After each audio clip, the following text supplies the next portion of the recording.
Sarthe. Lots of drama in my Discord about it. About Hunter stuff? Mhm. How so? Oh, you know, everyone's salty that Lynn's not theirs. Oh. I didn't even really talk about any sort of like capture. I didn't really talk about like loot prio. I literally said also that's the biggest upgrade. I even just showed it that it's the biggest upgrade for like warriors and stuff. And I was like, the only reason you could argue for it was because you actually utilized the hit, and I bet people are pissed. If you notice on my sheet, I was like, Lynn is good. Moving on. Like I just like I was like, I'm not doing it. I was gonna say, any drama that you're getting in your Discord is probably just karma for like all of the drama that's currently ensuing from everybody who used your sheet. And like, I'm not saying that it's justified drama. I'm just saying, like, I know that sheet is being used by everyone. It's all justified. Dude, loot drama is like the biggest thing in Classic. Like, listen, care I so didn't much. design the game. All right, I'm just taking the numbers I was given and trying to make them fit into boxes. That's all we're doing. Yeah, and that's perfection. All right, here we go. Yes. All right, almost all set up. Once we get will this work? We'll find out. Yeah, once we get Crick's fixed, we'll all be ready. Jesus. Near Mula. All right, it's not working. Don't fuck with it. Oh, it is working. You can see me. Yeah. Nobody move. Oh yeah, Bold. I see him. Color black. Done. It's not working on Sarthe's stream though for some reason. Yeah, he has to. Yeah, he has to put a new display over. Wait, let's. Oh yeah, I see you there. Oh no, I did it again. Do I off? All right, look at that. All right, Cricks. now I can see you guys. Now I can see all of you guys. And let me put someone on follow so that it's like I'm totally in the raid. There we go. I think Crix and I are sharing my space, but that's cool. Oh my god, you're right. We're roomies. No, leave it. No. I'll just make his bigger here. You guys could like kiss. So if I go like this, hey, can you put your hand up? Can you put your hand up and see if we can like? Oh my god! And the moments like this. All right, I'm cutting you off. Farewell. Oh, bro. All right, boys, welcome back to the Classic Life podcast. Both of you guys have been on the show before.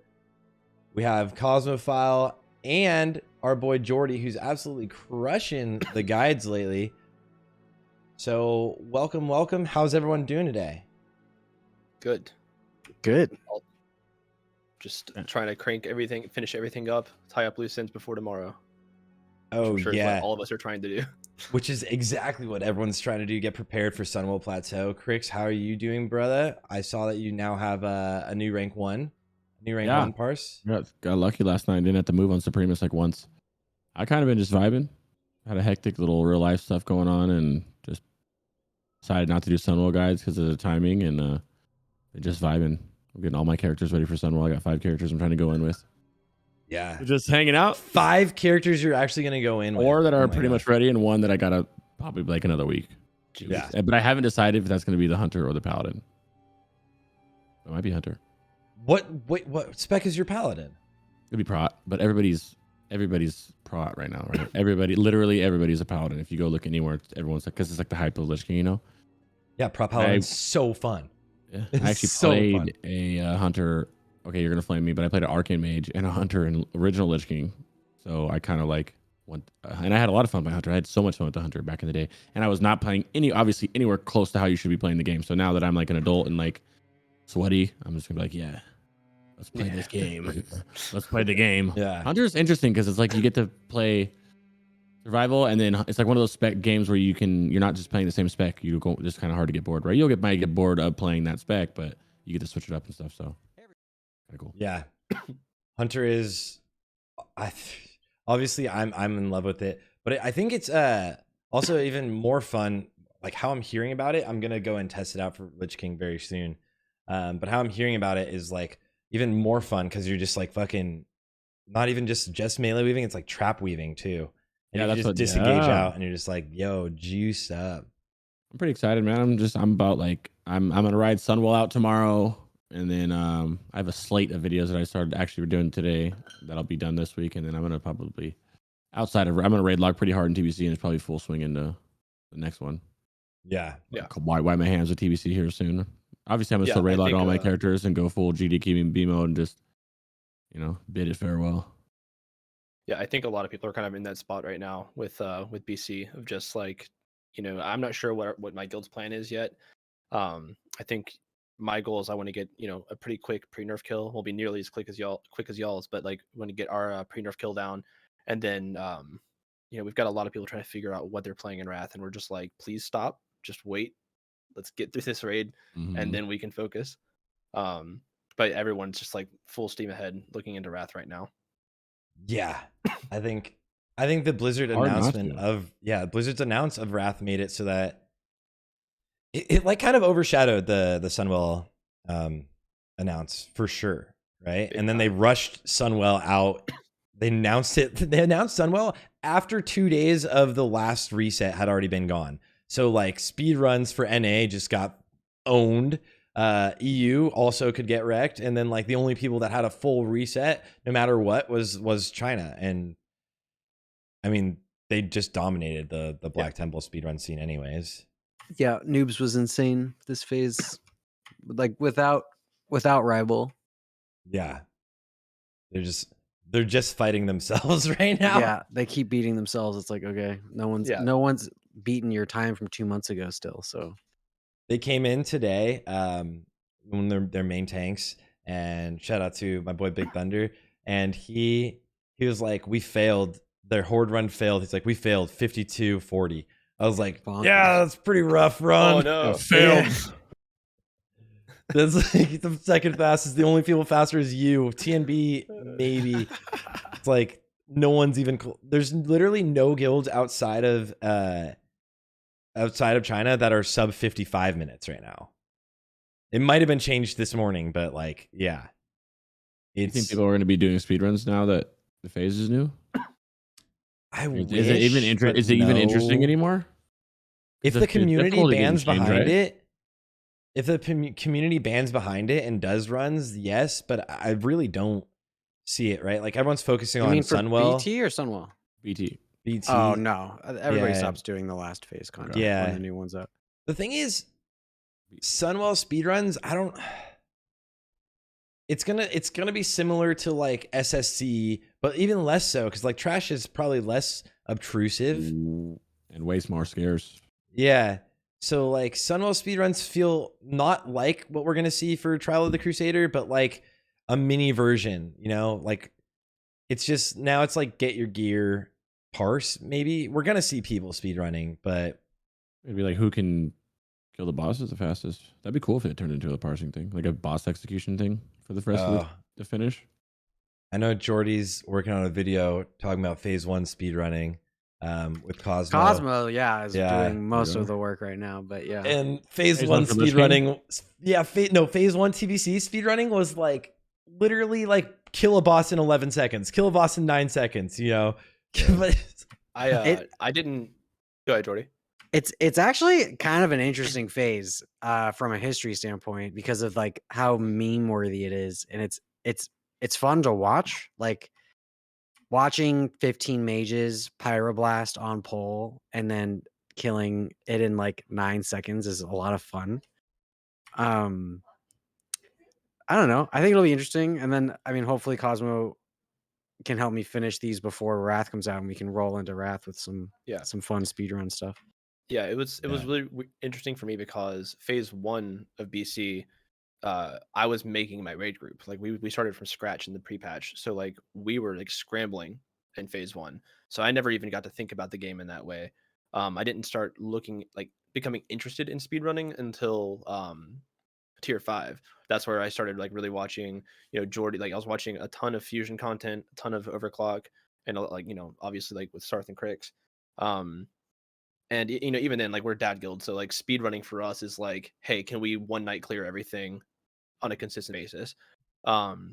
So when I'm like editing this video and I'm like learning about all the stuff from phase 1, it was like, what? Like just like I had no idea. Like, it was ridiculous for me. Even now, thinking about the fact that guilds were getting Gruul down within one shatter combo in phase 1, like I'm just like, what? I feel like I'm in like Pugs full tier 6 gear, like for DSTs, and they're still not doing that. It's ridiculous, dude. Yeah. I mean, there's so many things that like so many different aspects of the game. Like once you start looking at the speedrun aspect, you treat the game very differently than most guilds do. And then there's ways where like every guild can casually go a lot faster. You get like really good at just improving pacing. Like, and I know your guild did, even like your guild really increased like just pacing of the raid itself, which I think is just so fun to be able to do.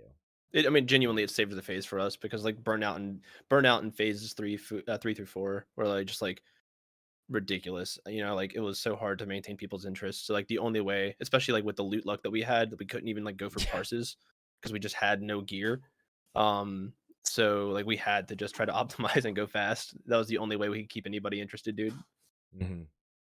And it's a good way to like, because if you're speedrunning or even parsing, because Crix has a parse skill, which is like, it's so fun. Like that, either of those two things are like every week, it's a thing semi in your control. And like, it's a thing that you can shoot for every week. So you look forward to your raids every week. It's like, can we go a little bit faster? You look forward to it instead of like, oh, I got raid this week. Hope maybe this item will drop. And it's not going to drop. Like if you're just sitting there hoping for the item to drop, like you're going to have one raid where you slurp up everything. And then you sit there waiting the rest of the phase to finally see like Shadow Master's boots. And I'll be like, sick, Thoradol next phase. We'll see, Black and Naru sliver, or even leggings of Immortal Knight, So we're absolutely gonna see how that goes. I almost don't want this to drop because I'm just not looking forward to the drama like that's going to ensue with this. Like our guild will be fine. Like we've never had an instance of loot drama yet, but like it's gonna be rough, dude. Those leggings are gonna, like, everyone talks about Brutallus killing guilds. Nope, it's gonna be the leggings of Immortal Knight. That's where it's gonna happen. I'm curious about that. And that's something I really want to talk about today. I know we have a very limited amount of time with Jordy here today, and you did do your entire loot prio sheet and a YouTube video going over it. And I know you obviously did it on stream with all of Fusion, but that was a really solid one. And I really do want to talk about loot today while we have you. I think I'm dying. Yeah, I'm dead. Okay. All right. So we're fine there, dude. Don't even look. All right, wait. I have also did you? Yeah, go on, Crix. Rather, due to time, not just loot, we should do like we did last time, where we touch on boss. We didn't do that yet, right? Where we touch on little boss. Yeah. Both of them here, like Cosmo. You guys both touch on. Well, I'm not. I'm in Jordy's raid. We have raid in like an hour and a half, less than that. That's why we're like, or wait, is it? It's in 2 hours. It's in 2 hours, yeah. Yeah. So but just like exactly what we did last time. Yep. You guys explain the fight, and then we go loop right at the end of it. So then we cover 2 birds, 1 stone, whatever the saying is. Yeah. So you want to go through all the bosses? I know. So shout out to Cosmo, obviously, who's working on his sheet that you guys can see in the background here. If you're just listening to this podcast, you can't see the sheet. It's gorgeous. It is beautiful. It's gonna be out soon. It's almost done. And it also has things like assignments for portal teams, which is great. And then always like all of the abilities of every boss encounter. These are beautiful. So you can see what your wild magic buffs are just by looking at it. You'll know what it is, which is really nice to have. So yeah, let's go over boss by boss strategies for all of the bosses. And if you have any tips or tricks or things to watch out for, we'll switch between Cosmo and Jordy, because Cosmo, we'll start with you because you already finished the Kalecgos part of this guide. Yeah, sure. So real quick, I'm down. I've got a link. I've made it. We can post it now. Just want to let everybody know this is not done. It'll be done tonight. It'll be done for everybody's release tomorrow. But I do not have the like expertise in this raid that I had with BT and Hyjal. Jordy does, so I'm gonna be like really leaning on him. I'm gonna be learning some stuff from this chat as well, and I'll be updating everything in the sheet. So I just wanted to go ahead and put that out there. And like I know Jordy, for the record, like everybody, I linked the videos in the doc, but everybody, I know Crix is spamming it, needs to go watch Jordy's videos because they are like top tier. So some of these, like in the guides, and Jordy, I know you mentioned it in your videos, that some of these strats might be changing over time as we kind of like, as the community kind of like evolves, and we find new or better ways to do things. So like I'll be updating this as those new strats come out. But hopefully this will at least be something for everybody to kind of get started. But yeah, so right out the gate, with Kalecgos, let me go and pull it up on my end here. Did you link the sheet in chat too? I got you. I'll put it in there right now. One second. I don't know if me sharing this link is the same one. How much trouble while we're waiting do you guys think that Kalecgos is going to do? We're gonna let you guys talk because you guys are the guests. How much trouble do you think Kalecgos is gonna get the people? Do you think people are gonna go in there, get to it, and just be like, "Oh, we're here for a couple hours right now. Wait a minute, we might not even get the Brutallus tonight." Yeah, it's so the thing about Kalecgos, even before that, is like you've got to get through the trash in order to get to him, right? And I think that's where a lot of like the like more casual guilds are gonna kind of be in for a wake up call. The way I kind of see this trash is it reminds me of like the big packs before Kalecgos that were like a big obstacle for a lot of guilds, even before you got to the boss. So it's like right whenever you enter, you know what I mean? You're facing Kalecgos level trash. That's the way I kind of see it. But like once you know how to do it, it's super manageable. It just requires you be like super organized. I do think as far as Kalecgos goes, like as a first boss in the raid, he's definitely a step up in difficulty from like the previous first bosses that we've seen. The biggest thing about it is like guilds are going to have to communicate on him in ways that I don't think we've really had to communicate yet.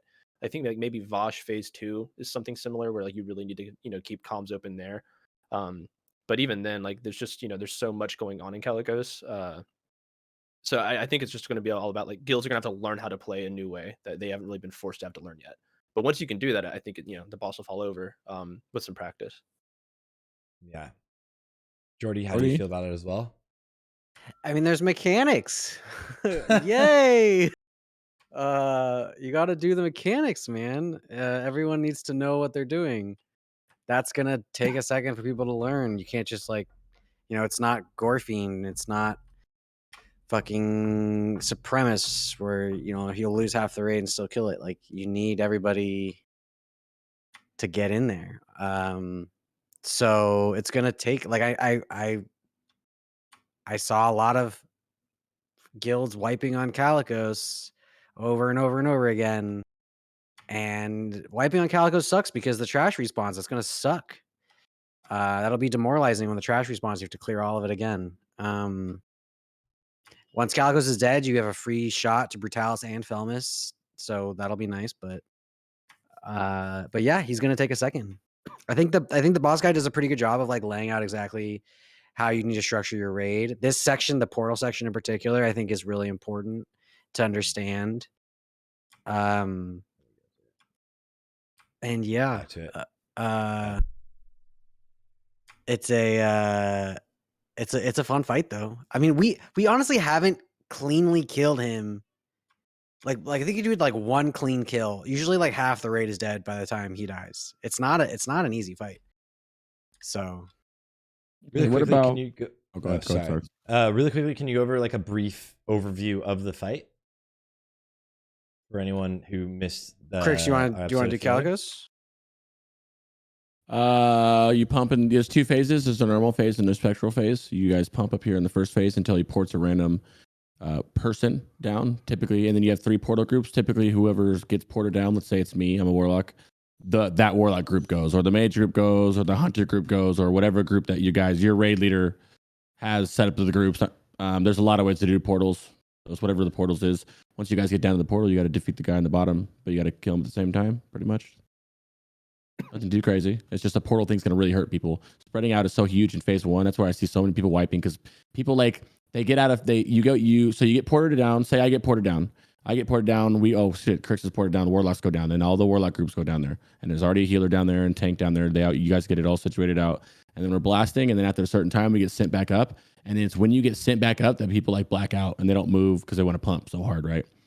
Another thing is killing the dragon too. So there's so many things on this fight which leads to my next question, which is what I almost cut you off over. So after they finish, what is your next question then?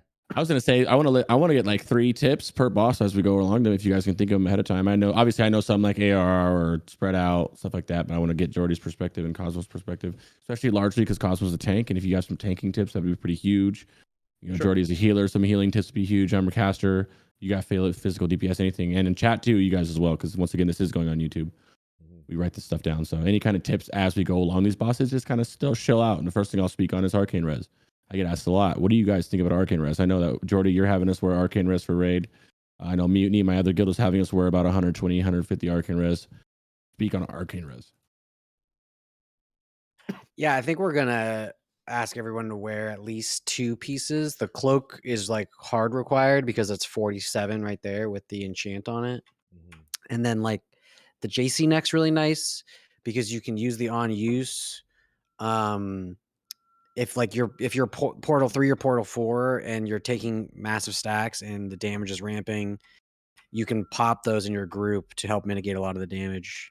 And then either like the violet badge trinket or a ring or whatever can be helpful. So that'll help smooth the fight out a lot. And then from a healing perspective, there's just like, well, I think I'm jumping the gun. Am I jumping the gun? I don't know. No, go. Oh, go. Yeah, talk, baby. Yeah. Let's see. From a healing perspective, I think that there's like a couple really dangerous windows in this fight. The first one is when there's only a couple healers in the Dragon Realm and the tank's getting trucked and he's got a high stacks, you have high stacks, you really need to keep that tank up until that first portal group comes back up top. And then also in the Demon Realm, when the tank is taunting off of the demon or taunting off of Kalecgos, you really need to watch him because some bad RNG can happen and he can just die. So like pre-shielding, pre-hotting is really good. It's a hard healing fight. There's a lot of things going on. There's decursing if you're a druid. There's spreading out for that, like Chris was saying, that portal that spawns after you've gone down. You come back up, and you have a minute of spectral exhaustion or whatever it's called, where you don't get the portal again. Everybody kind of like forgets about mechanics and just pumps. You really got to keep spreading out because the damage that portal does, especially in conjunction with those arcane buffs happening, can one-shot you. So that's really where you're going to lose people. And, just keeping track of what the demon's health has versus Kalecgos' health and having enough people in the demon realm to pump him at the same time as Kalecgos so that they're not enraged for very long. Using tank cooldowns during those windows so that you don't get insta-gibbed. And that's kind of a lot of it. A week or yet tracking the 2 bosses' healths? Yep, I've seen a couple. Should be already doing it on DBM, and I believe Tim's, which I can link right now, has it as well. Yeah, I think I've seen a couple that were like based off of like the Cthulhu one back in Classic. Yeah, exactly. One thing too, like, and I'm not sure if you guys were doing this, Jordy, but what we did for our actual kill on the PTR was to we had everybody pop Demon Slaying when they went down below. And just use a Demon Slaying elixir down bottom because like Kalecgos is a bit easier. At least like that's how it felt for us. So just again, I was saying earlier, just like heavy comms. So, like if making sure that the health pools are staying pretty similar. We ended up actually saving our lust for the last, like towards the end of the fight. I know some people are lusting as soon as they go down to the first portal phase. For us, we were just finding that it helped to like as that whenever the bosses were going into their enrage, the lust was better for us there to help kind of like smooth that out. I don't know if that's like if you guys experimented with that at all or what worked for you guys, but that's what we found worked best for us. Couple that with making sure you do not pop your cooldowns upstairs. You're pretty much saving them for downstairs. Yeah. One thing I see a lot of people doing, and even there are those people, I'm not saying everyone's like that, but there are those people who are like, well, I'll just use one cooldown here because no one else is. Like literally just save them for your downstairs. It'll be worth it. Yeah, I think that's going to be something for most people to get used to is just not using CDs on pull. Yeah. at least for progression. Maybe eventually we get to the point where we're like during parsing and stuff, you can CD as often as possible. But for progression, we really need to like pump the demon phase so that they reach 10% at like the same time. Yeah, because like honestly, up top you could just we had it. We got way off. It was on our kill too. We got way out of sync with HP, and I just called for everybody to like no DPS at all going onto the boss, and somehow we stopped his health at like 13% and just froze there until we pushed to enrage. Like it was like the one time in my life I've told people to not hit the boss and they actually listened to me. And it was great. But yeah, I mean you can just chill upstairs. One thing that we were doing is, well, I made a weak aura for it internally, which like we didn't get to practice with it much, but if it works well, I might put it in the sheet. But I'm curious to hear if y'all think it's even useful. Where when everybody came out of the portal, we just had them stack on each other, like within their group, right? And then the weak aura just tells you whenever your spectral exhaustion is reaching about 10 seconds left, they just spread around wherever you're at. The reason we were doing that is to make sure if there were any stragglers, like their portal, like you wouldn't get clipped by another group's portal or anything like that. Don't know how useful it's going to be. Like I said, we'll experiment around with it. It worked well in the PTR, but I'm not sure how great it'll be like for consistent use, because you also risk everybody getting gibbed by a portal if people just don't pay attention to it. So it's actually a good idea, because if people are paying, well, they should be paying attention, and if they are, then that's a good idea. Because I have died before. It's funny you said I have died from like getting ported back up or some shit, and then someone else getting it because we're all stacked. So it's a good idea. Yeah. So just like we had it. Go ahead, Jordy. I think that's definitely a good way to do it. If people move once their debuff falls off, we found that getting people to pay attention to when the debuff falls off to move was not always happening, and then the entire group was getting trucked by a portal. And so mitigating that a little bit by spreading out preemptively worked for us. But if we could do it properly, that would be better. Yeah, the way that I like design the aura is that like it just tells you to stack when you have spectral exhaustion, it tells you to stack, and whenever spectral exhaustion has 10 seconds left, it goes bonkers and says spread until it falls. I think off. that's great. That way, yeah, because I mean, if I love my Raiders, dude, but if I let them just wait until the debuff falls off, like, I promise you, they're getting just like right there. If you, in that clip is literally like that's so funny. What about any tank tips? Anything tank specific you can see here, Cosmo? When you were in there. Sure. So as soon as you go down, I think Jordy also mentioned this in his video. This is especially true. It's true for all tanks, but I think especially the first one. Like, do not immediately just taunt Sarthe. He trucks. Memory serves, Kalecgos cannot crush, but Sarthe can. So the way we did it is we actually had our paladin go down first, just to make sure everything was smooth. Because they can push crushes off the table. So we had our paladin go down first. But regardless of the order for your tanks, just make sure you don't immediately taunt. Kalec can actually tank a fair amount of damage. But the biggest thing, and this is going to be a consistent trend throughout this entire raid, is just like tanks have to communicate with each other and with their healers. Count down, like taunting in 3, 2, 1. That way they can start rolling hots on you and shields. It's going to make everything so much easier.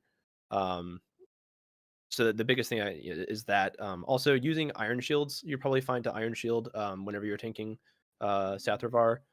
You may want to also hold something for Kalecgos during his enrage, but in all honesty, by the time he's enraged and he's going down, you should have most of your healers, if not all of them, actively healing you, so you should be fine.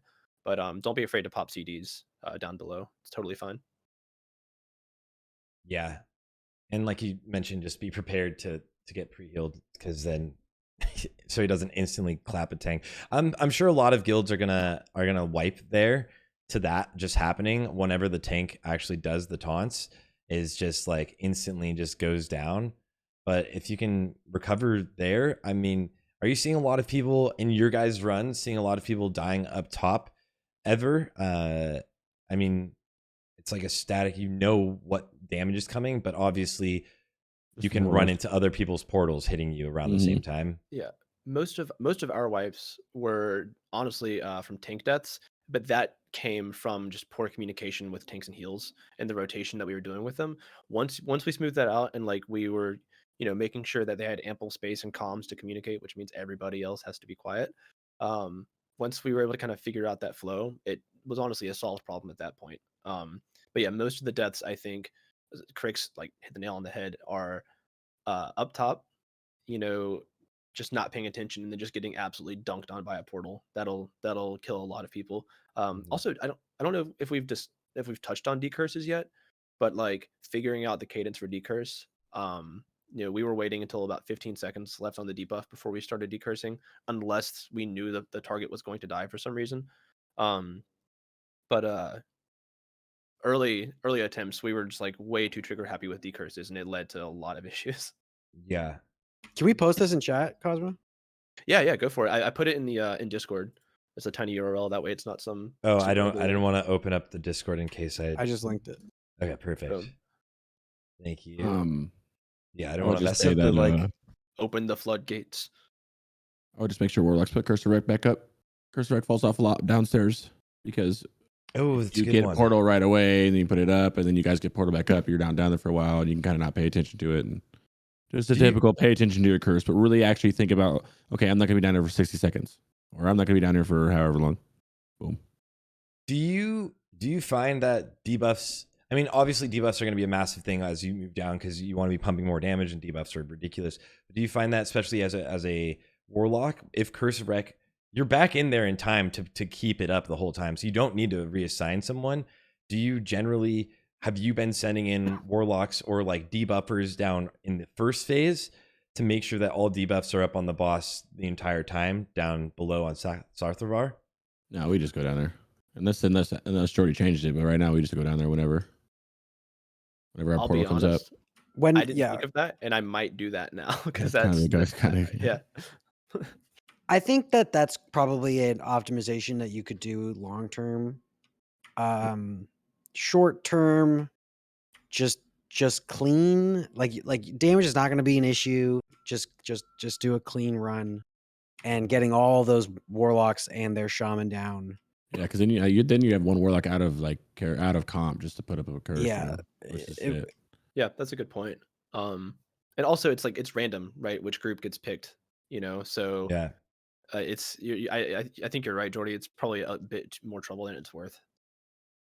Because I mean, honestly, again, it's important. For like in the early phases of the fight, first especially the first 30 seconds, 45 seconds of the fight, Kalecgos is totally fine down bottom to take that. You don't need to be ramping up any all the debuffs on him because the tank does not have to immediately taunt. Like they will be okay. Yeah, he can tank that surprisingly long amount of time. Oh yeah. Kalecgos in his human form. Yeah. He's beefy. And there's the times, I mean, when you're not even sending a tank down there, just like totally having him just do it for you, and you're just out there pumping. I'm gonna skip over talk about loot on any of the bosses until we go towards the end. So we'll go through the loot of the bosses at the end. Moving on to Brutallus, unless there's something else specifically you guys want to mention about Kalecgos. But this is the first boss of the raid, and it should be. Guilds are gonna get used to it, yeah. And one portal. Say it again. That portal was buggy on PTR, and you spam click it. The gear will show, and then it doesn't show, and then it shows, and it doesn't show. So it's got a spam click it. It's got a 1 second cooldown, Craig. Yeah. So that's what you were seeing was you were trying to click it, but someone had just clicked it, and so there was a cooldown, and then you probably missed the click the next time when someone was clicking it, and so you were just trying to get in between those. Yeah, so that's what you were dealing with. Perfect. There you go. Now, well, guys, I take that back. There's a 1 second cooldown. Don't panic. Yeah.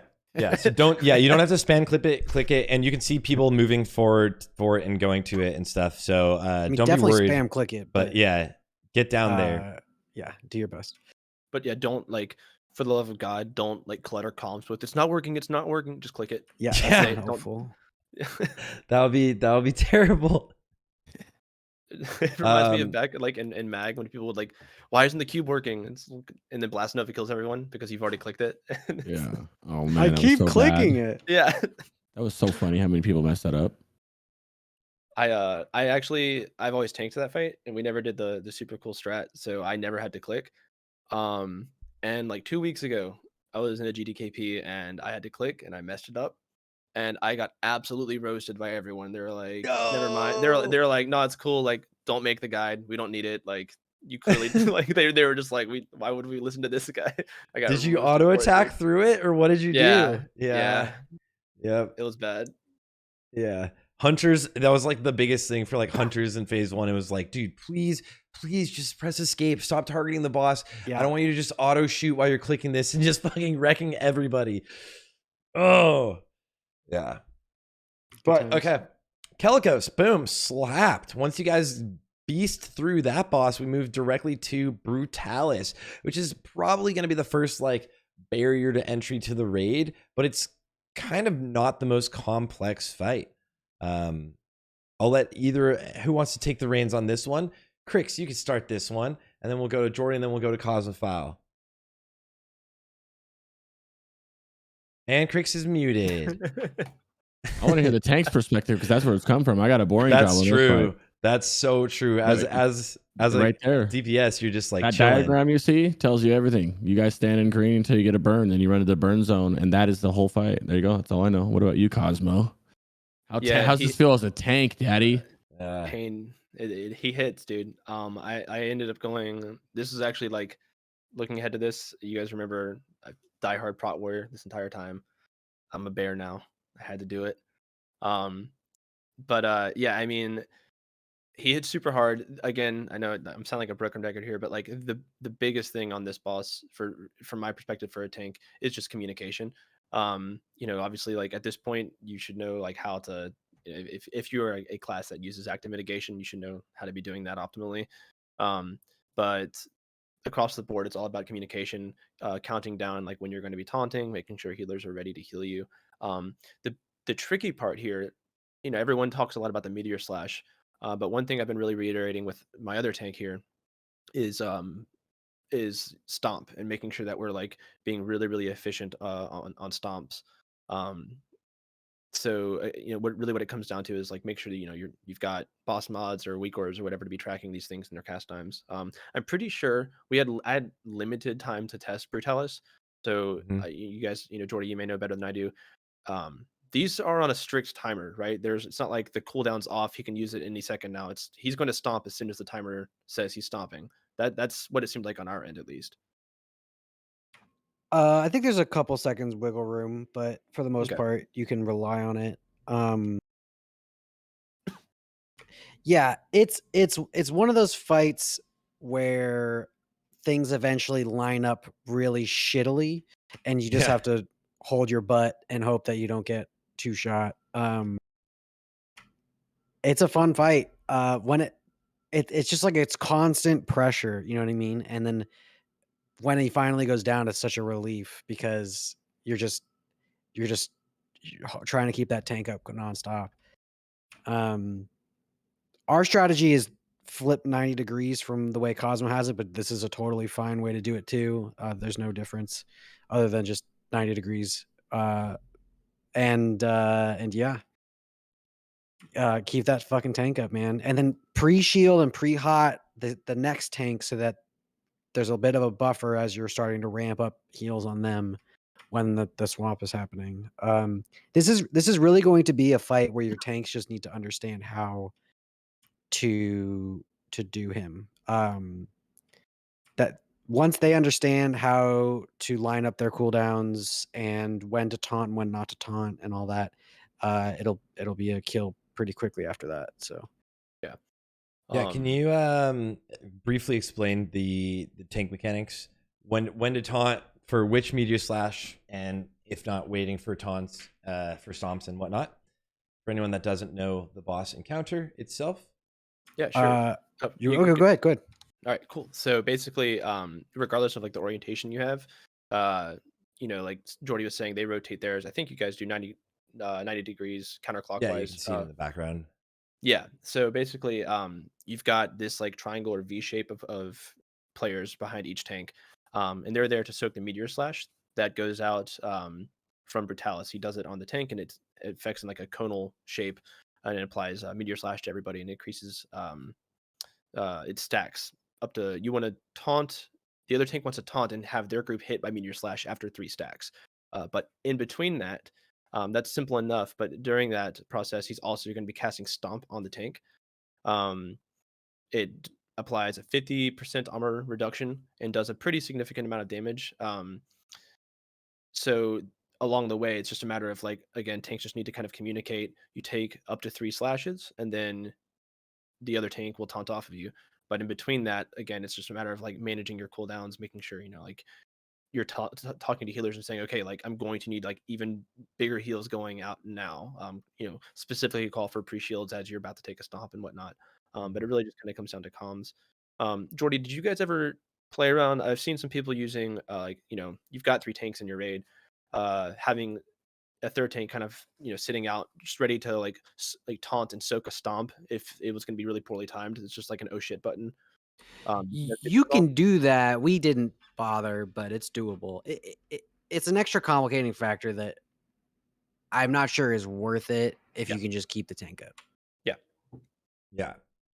I think if they're in like position for the next Meteor Slash, if the next Meteor Slash was going that next way, either way, if it gets to like a terribly timed stomp and you're always wiping to a stomp into a Meteor Slash, it could end up actually being a pretty good play, I think, if you end up getting like stuck there, if you get stuck there and can't like rotate CDs. Right. The way that we kind of talked about it is just like to have that tank, whoever like your third tank would be, just kind of like always in position with the current active tank in case they need to eat a stomp. But I mean, yeah, I'm inclined to agree with Jordy, especially because like the timing is so short that like if you're going to be making a call like that, you have to, number one, communicate that you're going to be taunting, but also like the healers need to know, okay, I need to pre-heal that tank instead. So it can become overcomplicated. I think it's there as like an oh shit button, but like I definitely wouldn't implement it into your like taunt rotation. Yeah. And then so for burn, throughout the fight, he's also casting burn on random targets. It's got a 2-yard range around the player. So basically, what happens is like the person gets set on fire. They need to make their way to a designated burn zone. Whenever that happens, like the best thing I can say is like don't panic immediately. Like you want to be quick about it, but don't panic. And everyone just needs to make sure they've got room to move out of the group without touching anybody else. If you touch them, it's going to spread to them. I believe if you handle it right, this is what I'd put in the doc. If you handle it correctly, you should never have more than 3 burns up at a time, assuming no spreading. So, and the reason you get out is because if you have burn plus, and then you eat a Meteor Slash, you're probably going to die. One thing, we didn't get to experiment with this, but I was curious, if a mage has burn and they blink through a target to get somewhere safe, does that spread burn or does it not count? Well, the mage should ideally block, so it doesn't block. really... Yeah. Right. So like, in a world though, like where, blocks on CD or whatever, like I'm just curious, like, should we bother? I think it probably would work fine, but that's an edge case I wouldn't really think about. Like they have 2 blocks per fight, so you should be fine. Yeah. Okay, cool. That would have to be some pretty shit luck for them. Yeah, you'd have to. Oh yeah, no, that's Cosmo luck though. That's what we get. Yeah, so that's like 5 fail attractions in a row luck. Let's get it. Cool. Yeah, and then like Jordy's touching on, mages can block the burn. Rogues can cloak shadows. Paladins can divine shield. The burn mechanic is over 60 seconds, and whenever you move in range of anyone within those 2 yards, it will spread the burn, but you never want that to happen. You want there to just be usually 3 burns out at one time, and towards the end of the burn, as it goes longer in those 60 seconds, it starts hitting harder and harder. So healers probably want to track that and roll hots more on the person that has the longer burn that's almost over.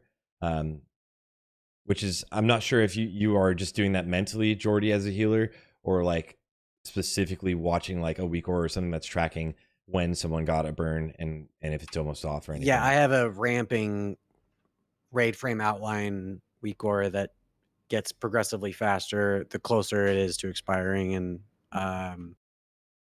it goes fucking bananas in the last like 20 seconds. So Is that shareable, or did you I didn't say make it. no. I can ask. Yeah. If, it's not I'm always hard scared to to give make. recourse away. Yeah, it's not, that's why that's why I always ask first. Yeah. those are not hard to make. I think Yeah. Thames has a similar thing also. So yeah. Okay, perfect. For this fight, other than that, is there anything else to worry about? Don't burn your friends, but the 2-yard range, it's so small. You can run through things. I think in your video we'll see You have to try to pass burn pretty much to pass burn. Yeah. I mean, people are gonna do it. But like go to the end of the burn section. There should be right here. Okay. Wait. Oh yeah. Look at this. Look how close he is. Yeah. Okay. So that's about the distance you want to be. You don't want to be any closer than that. Yeah. If I wouldn't be like the guy behind him, I'd be a little bit uncomfortable being that meleeing close over there. Yeah, definitely.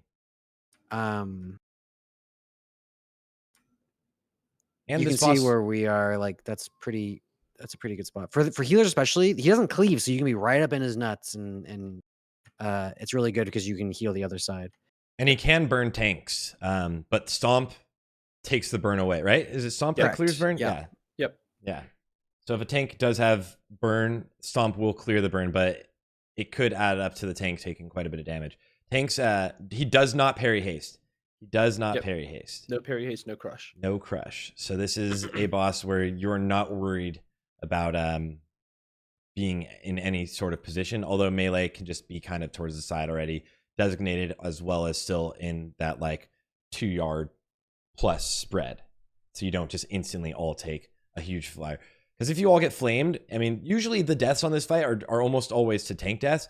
But if everyone starts taking the burn, it's just going to be a wipe. Yeah.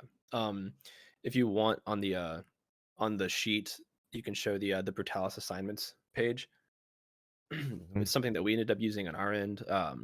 We just did it internally, but I was like, I'll include this one in case it's useful for anybody. Yeah, pets can't get burned or spread it. Yeah. Right. Thank you, SD and thanks, Jordy. Great question. But yeah, no. So like, this is just like a very simple diagram where you can kind of go through with your guild and just like type out people's positions, type their names, and just a simple way to kind of like create assignments visually. That was useful for us, might be useful for other people. If not, there's a cool little lizard on there. So there you go. Yeah.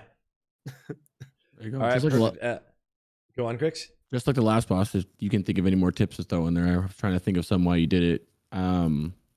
Besides, don't panic when you get the burn. People panic a lot. They tend to get it and they start panicking. And they start fidgeting and looking around. Remember, it's a dot that does damage, more damage at the end. It's the ramps. It ramps. Kind of like agony. It just keeps ramping and ramping, right?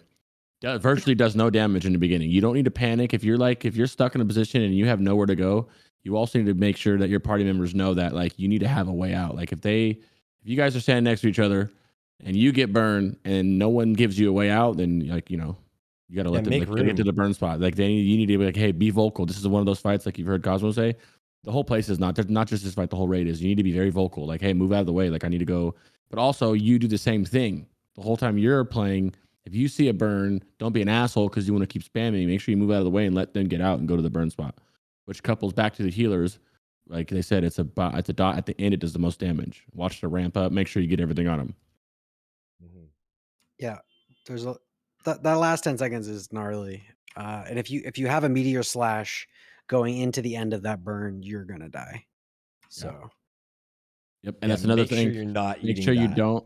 Yeah, make sure you do not catch another burn. And a fourth strike or anything like that. Like you can get if you're not careful with positioning, you can mess up and catch another strike, or like refresher strikes, which is pretty stupid. Because then you're probably gonna die at some point.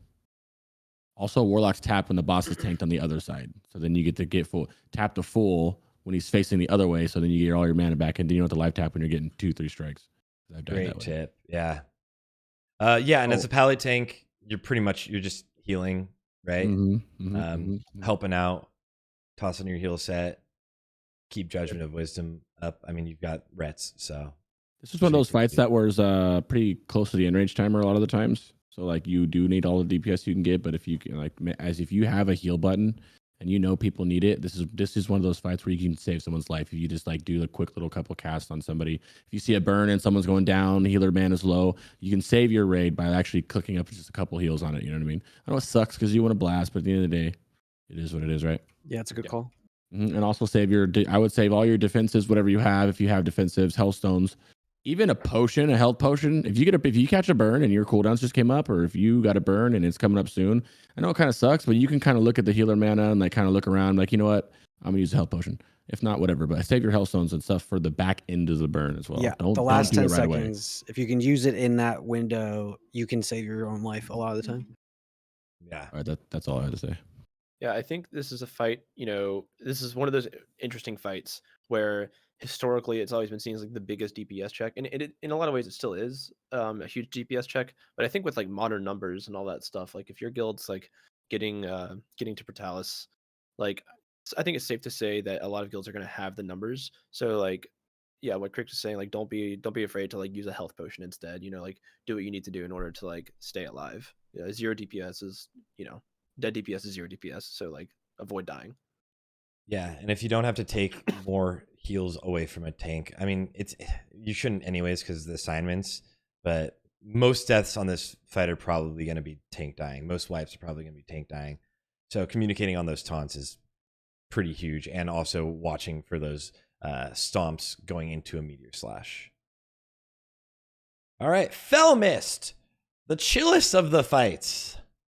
The big dragon, big bone dragon. First one we get to fight before we go into Wrath of the Lich King. A little ease us in. Yeah. Pretty fun fight. Not that bad. Sick fight for Priest. I think they have a really cool job. So Jordy, do you want to talk about the fight really briefly? Really briefly, sure. Really briefly? You want to briefly do it? Yeah, I got you. This is a fun fight. I think it's probably the easiest fight in here, but it's still, I would say, in the top 10 hardest fights in TBC, so don't take it lightly. It's about positioning, and we're kind of laying out the positioning for you for phase 1. Your priests need to be on it with these massive spells when Gas Nova goes out. It's a raid wide dot that also mana drains, and the way that we have it spread up is that your priest should be able to get the melee group and one of the range groups, and then the other priest should be able to get a range group and a second range group. And then your rep pally or your prop pally or whoever is doing spot dispels. Then there's encapsulate, which is probably where you're going to do most of your dying. He throws somebody into the air and they do a bunch of arcane explosions, and it does a metric fuck ton of damage. So you want to run away from that person if you see that he's targeting somebody with encapsulate. A lot of people I noticed just tunnel vision the boss. Encapsulate goes out and they just like squint and hope that they survive. The second he turns towards your group, you should be booking it, right? Like there's no reason for you to stand there and eat all that damage. And a lot of people just do that. So watch where he's looking and move if you see him facing. Like you watch. You literally see him move, like you'll see him move right before he turns and encapsulates, right? Like it's you have a lot of time to move if you do it quickly. There's the Gas Nova. I think my stream is behind what you're watching, but yes, I'm trying to find encapsulate. But yeah, so pay attention, use Hellstones. Some people are going to use Arcane Resist on this fight. I think that helps a lot with surviving encapsulate. You can bubble it, you can cloak it, you can whatever. I think that's it. What's the other one? I think that's it. Yeah, I'm playing. You guys can see Ice Block, yeah. It is Ice Block, thank you. Yeah. Like he fully turns to face the person before he even knocks them up in the air. So notice that entire group's just standing there the whole time he's turning until they finally move. So yeah, that's phase 1. He also does a debuff on the tank that does 100% extra damage while it's up on the tank. I think it's 10 seconds, called whatever it is. Corrosion, yeah. Definitely keep an eye on your tank. Tank's dying is really bad on this fight because he's not tauntable. And then phase 2 is pretty easy so long as you have a raid leader who knows what they're doing, which you might not the first couple attempts, and that's okay, but the boss guide helps a little bit with seeing like some of the directions that he's facing when he does the gas breath thing. And then the demonic vapor is the first part of that phase. The green, yeah, I'm really excited for Laddie to call the wrong section and the entire Oh raid. my It's God. gonna be really fun to watch. The Onyxia phase. Yeah, exactly. So going back, the demonic vapor, she'll target somebody and fire a green beam at them that will chase them around, and as they're running, it'll leave green on the ground that will spawn skeletons, and if you run over the green, you get a dot that almost assuredly will kill you. And then he does that twice, so he'll pick one person and then that'll end and he'll pick another person. And then after this is over, he goes into the Onyxia phase where he just deep breaths across the field for 1/3 to 1/2 of the map. So you have to see which direction he's facing, she's facing, whatever, and call for your raid to move into a certain section so that they don't get breathed on, or the whole raid will be mind controlled and you have to kill each other or wipe. So yeah, if anyone gets hit by the breath that she does, you get mind controlled and there's no way out other than getting murdered. Yeah, it's fun to kill your friends who fuck up. Yeah. And so yeah, that's phase 2, and then she'll land again and you'll repeat until she's dead. Mm-hmm. So she's probably the easiest of the 6, but she's no slouch. So would you say that encapsulate's probably going to be like the largest cause of wipes here? For sure. Definitely. You'll just get rotted out eventually by encapsulate deaths, and you know that sucks. Like phase 2 is a joke. Eventually, like your healers will leave phase 2 with full mana because there's a ton of time to just regen, and then phase 1 they can dump all of their mana, keeping everybody alive. Yeah. So yeah, it's a fun fight though. And she drops Lynn. Oh yeah, those leggings of mortal newts. I got prioed on those, and I'm just so happy about it. I didn't do it either, for the record. It wasn't my call. They gave you prio on those? As the tank? Oh my god. We'll see. Like, if Brutallus goes well, then me and the other tank are just going to start dropping down on prio. We're just curious to see how that fight goes. But yeah. So, random tips, like you said, I would say to wear arcane res, you can wear 1 or 2 pieces. You can wear the same 2 pieces that you wore in the first boss. So this boss is not one of those DPS check bosses, right? So you guys will be able to make it with a little. You don't have to wear arcane res, but I would suggest it. It makes it a lot easier, especially for progging.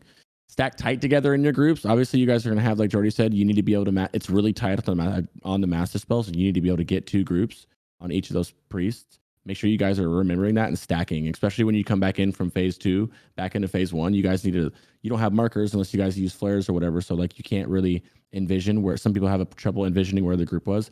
When you find your group from whoever's marked, you need to stack right back on it again, because like you could be out of range of the mouse dispel by like a yard and not get dispelled, and then you're just kind of screwed, right? Mm-hmm. When you guys are in the air, when Felmyst goes in the air in phase 2, all the casters still blast. You guys are just gonna straight blast into Felmyst, and then until you guys run around, and then you guys are gonna blast until all these ads come out. When these ads come out, whoever gets chased by the beam, don't be an idiot. Like run it away from people. I've seen people like literally run it through the raid, which is crazy. And then when they spawn the ads on top of that, mages, warlocks, and mages, I don't want to just say mages, warlocks and mages, you shouldn't even be doing anything to them right away. But I've seen it happen. I have to say it. People will just see an ad and start seeding or start arcane explosioning. Wait a second, like literally, like you can wait 20 seconds because you should be blasting into the boss anyway.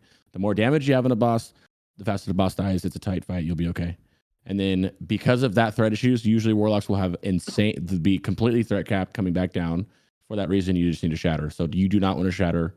Warlocks don't shatter in first phase. And you shatter when he gets back down, and make sure she's in range when you do it. Mm-hmm. In phase 2, look in the air at the dragon yourself as well. Yes, trust your raid leader, but it also helps for you to know it as well. And look up yourself. I've been in a run where the raid leader was wrong and the misdirection, and I got capped and then died. On that as well, I just heard someone say this in chat, which is brilliant. The north-south mid thing actually confuses a lot of people. That's a true statement. And people are saying, do like fire, tree, middle, like trees the north, middle's middle, and fire's on the bottom, but the firewall, people can't mess that up. So if you're one of those people where you kind of have like people just messing up, oh, I thought this was south or this was whatever, then go fire, tree, middle. Yeah, I think I might That's just really go update the image honestly with fire, with tree middle fire because I like that a lot. Yeah, good shit, Yeah. Sam Squatch. I really like that. Stealing that from you. I love you. What else? That's all I got. Yeah. Anything particular for healers? Any tips for healers to look out for? For the priest, you just really want to get those master spells off quickly. So right as the cooldown is about to be off, just be ready to hit it. And for the other healers like a paladin, make sure that you're doing the spot to spells that the priests don't catch because they only are going to do about 20 people and you still have 5 more to do. And that's really it. Phase 1 is hard, phase 2 is a joke. So during phase 2, just don't overheal like crazy and pull threat on the skeletons. Just coast for a little bit. Regen during the breath phase because you should get at least 50% of your mana back from that alone. That's Yeah.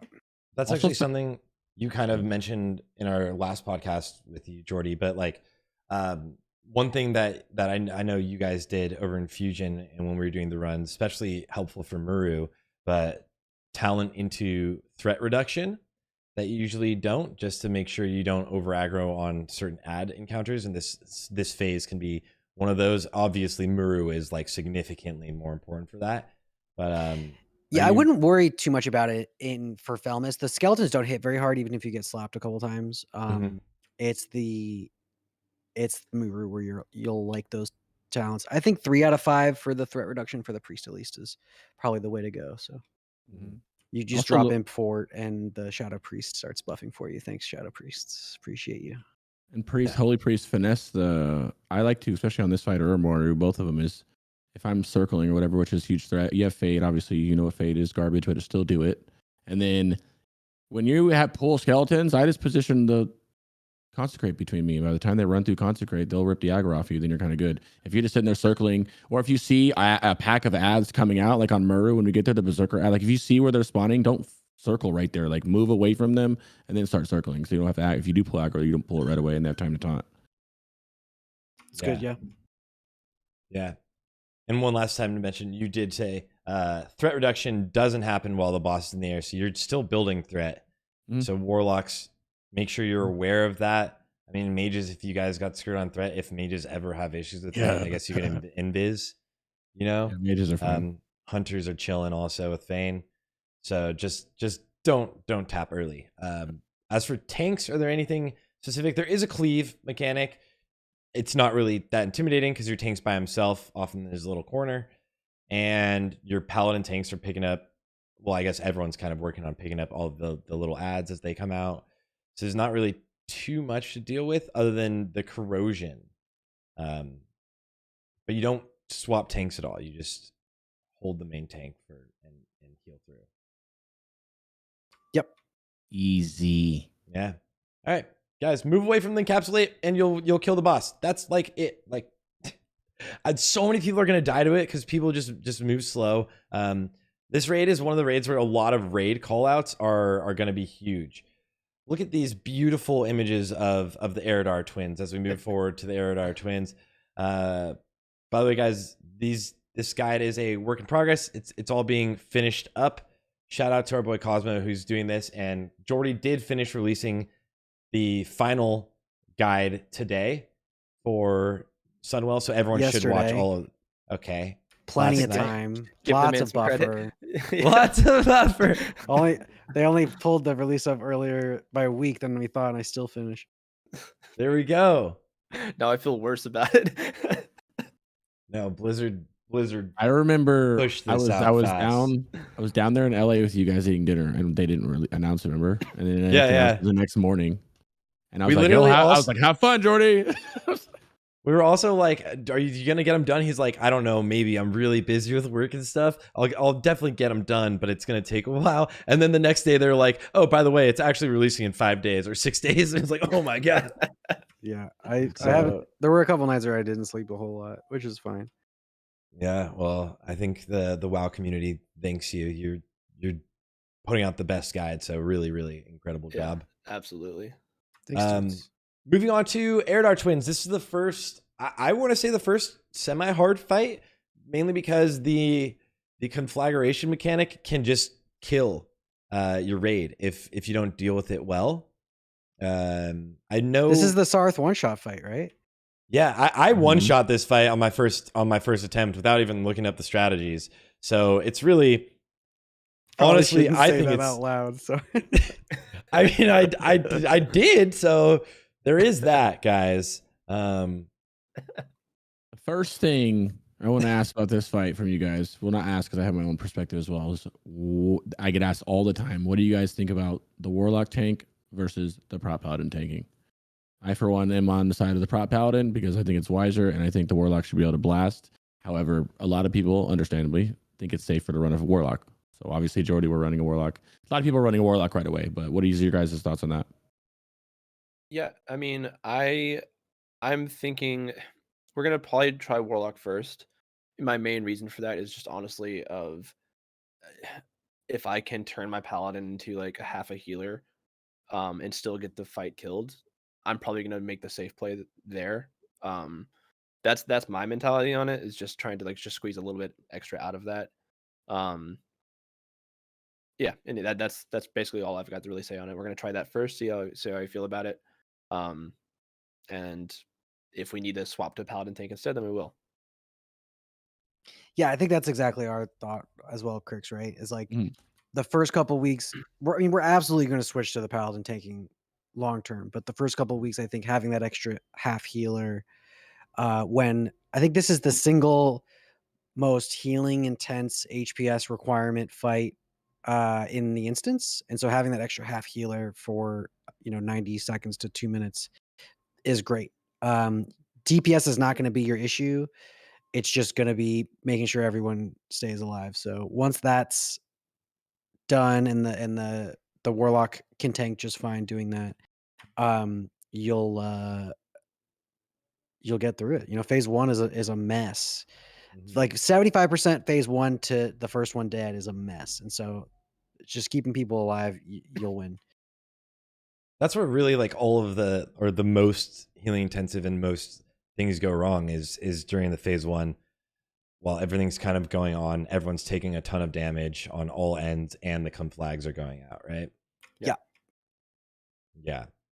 And let's talk about that. The conflagration mechanic.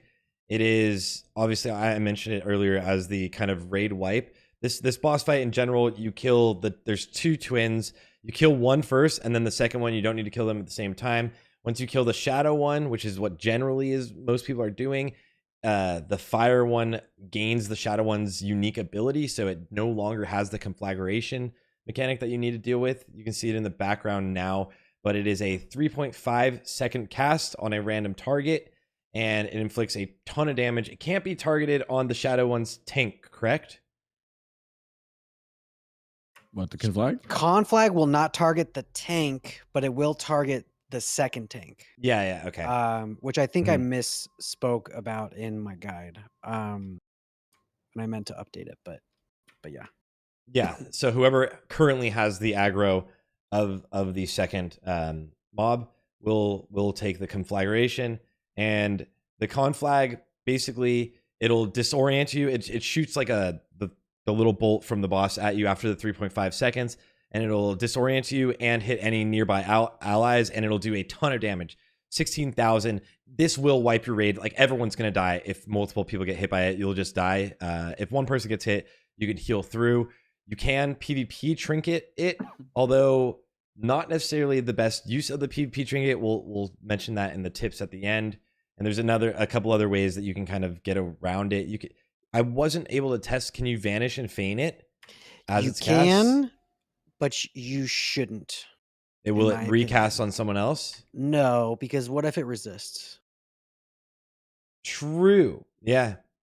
Run out. Well, I mean, for feign, can vanish resist? I don't. Vanish can't. No. Yeah. Okay, so you could vanish. So and you can gnomish cloaking. Yeah, you can't ice block it. You can't bubble it. They will finish their cast, and it will still kill everybody. You can ice block and bubble once it's hit you. Yes. Although still potentially not the most useful use, because the shadow mob also can do a shadow fury.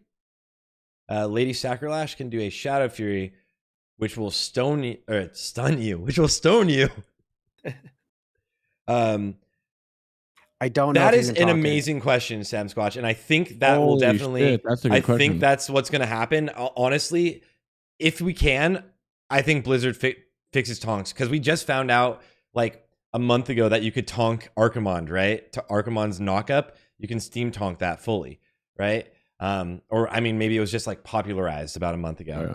So we might be able to tonk it. If it is, In theory, then you should be able to. Actually, it does the Yeah. same thing. You're casting it, looking and they're casting it on you, right? Isn't Well, this the test- greatest game ever made, you guys? Like, Wow, this is the imagine. coolest fucking shit that is Then a thing. But the thing is, everybody has to do a tonk, and teaching. and everybody has to time I- their tonk. Yeah, when Warlocks, when we all started to do the tonks on Yeah. Archimon, it was people like, hey, how do you do it? Do you have the macro? How do you press it twice? And like, it's always going to wipe people, I think, if you have to worry about everybody in the raid using a tonk. So just get out. We're doing it. Yeah, I'm doing it for that's sure. Oh, I'm 100% doing it. Yeah. that was my question. You're at was if you do that, would it target someone else? But it doesn't if you use like things like gnomish cloaking. Yeah, it doesn't. So It cancels it, so it doesn't actually do that like the level 5s in Black Temple. So that's something I will definitely test week 1 after our first clear. I'll definitely go in and test so that people can see. Steam tonk. So you exclamation point tonk in the chat, Masta, and you'll be able to see what it is. That is super big brain, and it might actually work. It so might work. And if so, everyone's got to do it. That'd be awesome. But either way, the Shadow Fury can go out on you and it'll stun you for 2 seconds while you're being casted the Conflagon at points. If this happens to you, that's when you want a PvP trinket. So PvP trinkets are awesome because you can get out of that stun to be able to move. If you're stuck in the Shadow Fury in the group and then get the Conflag at the same time, you could kill the raid. Does anyone yeah, have? you're gonna really hate people who blow you up in raid. Like, you're gonna really hate them. Yeah. Don't be that guy. Yeah, I will say though, and like Jordy, you mentioned this. I put it in the front page of the doc as well. Like, this is a fucking hard raid, boys. Like, be nice to people. Like, be patient. You know what I mean? Like, I know it sounds lame, but like tilting is gonna like set your guild back so far if you let it get under your skin. Like, be patient with people. There's a lot more responsibility in these fights than there are like the fights we've had to deal with so far. So like, don't be that guy either. Like, Yeah. This is a raid where we're actually finally gonna have real progression for almost every guild. Even like the BIS guilds, like the top guilds went in there onto PTR and had progression, right? So everyone's putting in time, and you will put in time. And this boss and the next boss, you'll probably see quite a few wipes. So just be aware of that. One more thing to mention, obviously, I didn't really mention the main mechanics of the fight or the debuff, but as you get hit by shadow abilities from Lady Sacrolash, you will get a stacking dark debuff called Dark Touched. It'll reduce healing effects on you by 5% per stack and can go up to 20 times. And the flame one will be just called Flame Touched, and it'll cause 300 fire damage every 2 seconds. To drop those stacks, you just need to be hit by an ability from the other twin, which is basically eating a Shadow Blades, which is the AoE ability that if you're close range to Lady Sacrolash, and getting hit by what you can run into like a blaze. If you have really bad stacks during phase 1, you can run into like a blaze on the ground if you are a melee or something like that and drop your stacks. And then once you kill the first mob, Lady Sacrolash, the dark one, the shadow one, you no longer have to deal with Conflagrate. I think you guys stagger moving in slightly, do you? Or do you just all jump in from the top position where the boss or where the ranged are and just all go in right on top of the boss? We had a healer to stagger just to keep everybody getting heals, but yeah, you mostly just jump in a pile. Mm-hmm. Make sure you have health though. I'm glad you said Yeah, that. you'll take a little It is a fall little bit of a damage. ledge. Yeah, you that's take true. like 20%. God, that Sure. If you die to fall damage, you're gonna get memed on. Guarantee it's happened. It's going to happen. It's like what 15-20%. So imagine you're just kind of low, and then you jump off that, you're kind of getting laughed at. But Yeah. to further to piggyback off that, also is one ad, as he says, is fire, one is shadow, and their spells are irresistible, so you don't need to wear any fire or shadow res. A lot of people ask if you need to wear shadow res, fire res. You don't need to. Oh yeah, for like the anyone asking for like the tank too, the fire tank. Yep. Does your warlock? Your tank, I can touch on that. Your warlock, or prop out on this thing, but a warlock, and a lot of people are going with warlock. You need to get like 16k, 14, 15, 16k unbuffed. Honestly, we just stacked a lot of PvP gear. That's all we did. I have an example like with Jordy, they or Vandar. He didn't have any PvP gear, but he has this 4-piece, and he got a bunch of stamps, gems, and gem. You can have gem your tier 5 or season 2 or whatever. Just gives them as stamps you can get. Tokens are. PvP tokens are pretty easy to get now as well. I personally, on my Orc Warlock, I don't have anything on my Alliance Warlock to do, but on my Orc Warlock, I'm going to wear a bunch of PvP gear. So you have that option. It's pretty easy. You just want to be tanky. Don't worry. Hit is important, but it's not as important because you are going to be the only one touching that mob for a while besides that first shadow bolt you got to get off. And then also off that is nobody should be hurting that other ad because the other ad just heals back up anyways. And so don't cleave it or nothing. The only thing I think that should be touching it is an Infliction Warlock because you can farm Nightfalls off of Corruptions and Shadow Priest because they, more damage, mana, yada, yada. I don't know. If this is another class that gets benefit from that, I'm not sure if there is. I'd be super interested if the global for corruption is a DPS increase or not. I'm sure someone can do the math, but yeah, well, that's the only reason why it's just Nightfall procs. That's it. No, for sure. I'm pretty sure I can go a whole thing with only getting one Nightfall, and then the next one get like 10, so probably not worth it. I don't know. And your warlock, did you just mention this? I'm sorry if I missed it. That your warlock tank, if you are warlock tanking, make sure they don't have nether protection. Yeah, that's like they're obviously standard for a lot of people have their warlock tanks, but yeah. One thing we can touch on real quick, side note, which I forgot to mention, which is literally I just did a video today, is I think everybody should be running an Affliction Warlock for this raid. I think it's very important. Unlike the other raids where I would have never said that in my life, I think it's very important to run an Affliction Warlock because not for the malediction, because that still depends on, yes, it busts your damage, but that still depends largely on how many casters you have, if that's worth it, which it is worth it. But I'm not going to fight that. But Shadow Embrace is 5% physical damage reduction, which is like a big deal. Like it actually, you will feel that. You will actually, that's a big deal. On top of Blood Pack is laughable, 70 stamina, which is 700 health. But that's helpful because that's in your Warlock group, whether that's in the Warlock group or the Mage group or the Healer group or whatever group that you have your Affliction Warlock in. That's 700 health to that group, and that's really good. That's helpful. So I, say run Affliction Warlock. I'm pushing this on everybody. I know we're doing it. Jordy's doing it. All my guilds are doing it. And then on top of that, have your Affliction Warlock tank this boss. So the Death Warlock can just blast the whole time. You don't want to limit. The Death Warlock is still going to pump harder than the Affliction Lock, right? So just have the Affliction Lock tank this. There you go. Yeah, more than 700 too. Yeah, because of Kings, you're right. Very, very true. Cosmo, anything you can think of for tanking? There's the tank swap. I guess I forgot to mention, right? Lady Sacrolash kind of, correct me if I'm wording this wrong, blinds the main tank, so your off tank needs to be second on threat and will pull aggro, and then after that Lady Sacrolash, which again is the shadow mob, will go back to the person who had the max threat, or if they still have as much threat. Yep, yeah, you got it. Yeah, it's just it's Confounding Blow. Very simple. I think it's the same named ability from Blood Boil, I think. Or I think that's Bewildering Strike or something like that. But yeah, basically just knocks you down on threat until the debuff falls off, and you pick up the boss again. But yeah, honestly, that's about it. And like, to be totally honest, beyond this point, I don't have much active experience beyond just like, watching Jordy's guides and like reading old forums and all that, and just keeping up with Discords. So I can't speak to too much experience on this fight beyond. So hate to be that guy, but you can have more questions. Oh, for sure. Yeah, there just wasn't a ton of time to test it. So sorry, lads.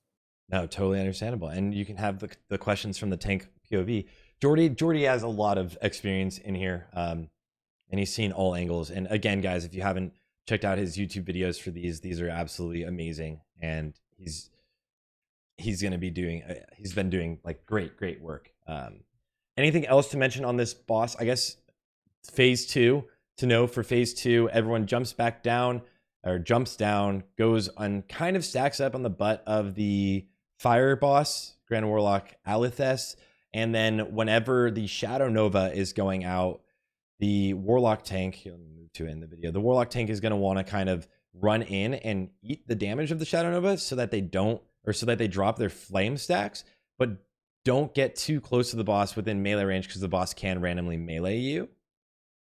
Correct? Correct. Yeah. Yeah. So, If you see in the VOD, you can see like a little bit of how it works. She just kind of like dips in during the cast, takes it, and then dips back out. It's pretty easy. If you don't get the reset, you are healable. It's just really hard. You really do want the reset. And if you like are going to die, you need to like have the person who's second on threat get out of the raid, and start kiting the similarly to the way the Warlock is. Is there, you guys do, you guys are doing Bloodlust all in phase 2, it looks like, or is there? No. It's all phase 1. Yeah, Everything's that's what I phase 1. thought. You need to get to phase we 1, do a like, healer ASAP. lust in phase 1 also. The healer lust is actually pretty clutch in this. Just wait, like for DPS you can do it off the jump, but for healers you can like wait 30 seconds at like 75-60% somewhere in there and pop a healer lust, and that can actually really carry you a pretty good way of the fight. It's surprising how effective it is with like the lower global and all that. Cool. You want to get out of this phase quickly, the first phase. Yeah, just get through it. And also, you also need to watch your threat as well. This is a big fight. I mean, Yeah. Some people are saying we're in Prism. I don't know to go that far and wear Prism, but just watch your threat. Warlock, Simulate, Corruption first. Keep it on a cooldown because you don't want to pull threat, right? He can flags his third target, right? He can flags anyone between his like second and fifth threat target, I believe. I can't confirm that, but that's what we think. There you go. Yeah, just watch your threat, boys. Don't need to. And get out and come flag. You always have to watch your threat. Yeah, just make sure you do really watch your threat on this one. You just want to stay below the top 2 on Sacrolash. And then is there any does it work the exact same way as Blood Boil, where if you're like numerically higher than the second person on threat? Yeah. So if anyone doesn't know, if you're numerically higher than the second person on threat, even though you are in range, so then you should have that 30% threat reduction or aggro reduction, you still will get aggro of the boss when he does his confounding blow. So like a lot of the time she'll go running up the ramp, like where she is kind of right. Well, not quite, but she'll go running up the ramp at somebody, and then the confounding blow will fall off, and the person that was tanking, she'll go back towards. But you really don't want her to move out of position. It fucks up melee, fucks up the range. So ideally, don't do it. All right. Any other tips before we move on to the fight that's gonna murder guilds? That's gonna be a fun fight. No, ultimately you just need people to get out with conflags, right? Yeah, that is like the biggest thing. Just get out with the conflag. Get out with the conflag. It's so you murder people. You really can't wait for someone to call your name. You need to know that it's happening. The way that Discord works and all that, the delay is too long. You need to know when it's happening. Focus, target the mob, watch everything. Yeah. All right. Well, in that case, on to Muru. This is the fight that we saw guilds on PTR going at it for 12 hours straight before getting a kill. This is a very ad based fight, I would say. The first phase is the most hectic and the hardest. There's a lot of ads you have to deal with, and you have to kind of stay on top of that. Jordy, do you want to do a quick overview of the fight really fast? Sure. So Muru is 2 phases. In the first phase, he just sits there and does some shadow shit, and then spawns a bunch of ads at the door and the exit to the room. And you need to tank those. And he also does a darkness in that little purple carpet area around him that you need to move out of sometimes. And then occasionally, every 30 seconds or so, he'll summon a void sentinel on the door, the wall there.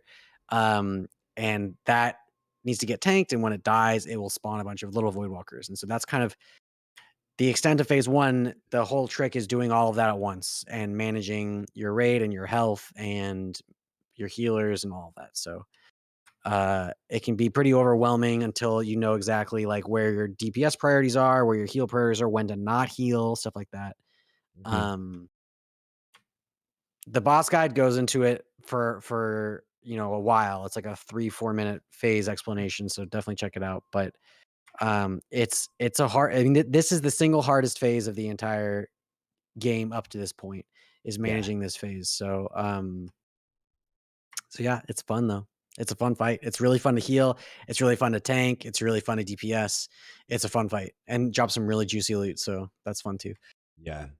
For hunters in phase 1, it's if you have 2 hunters, it's really nice to drop these frost traps you can see on the screen behind me. One right at the entrance. You can even drop it before you pull so that you don't have to run back to drop the first one. You will have to drop more, but I don't know what the CD is, but the humans come from the entrance. I think it's every minute. Walk in every minute. Okay.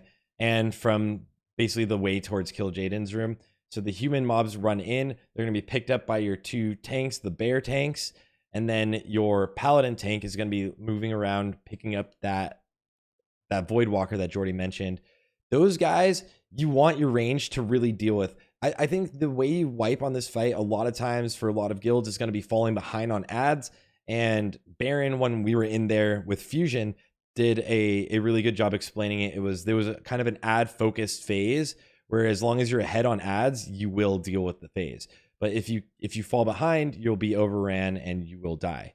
Those Voidwalkers also do like an AoE shadow ability, which like hurts melee. So melee aren't in there defeating the big Voidwalkers, but the small ones can be brought in to the humanoid boss or ads and just like cleave down whenever that happens. And those can also be brought into the boss. The humanoids, yeah.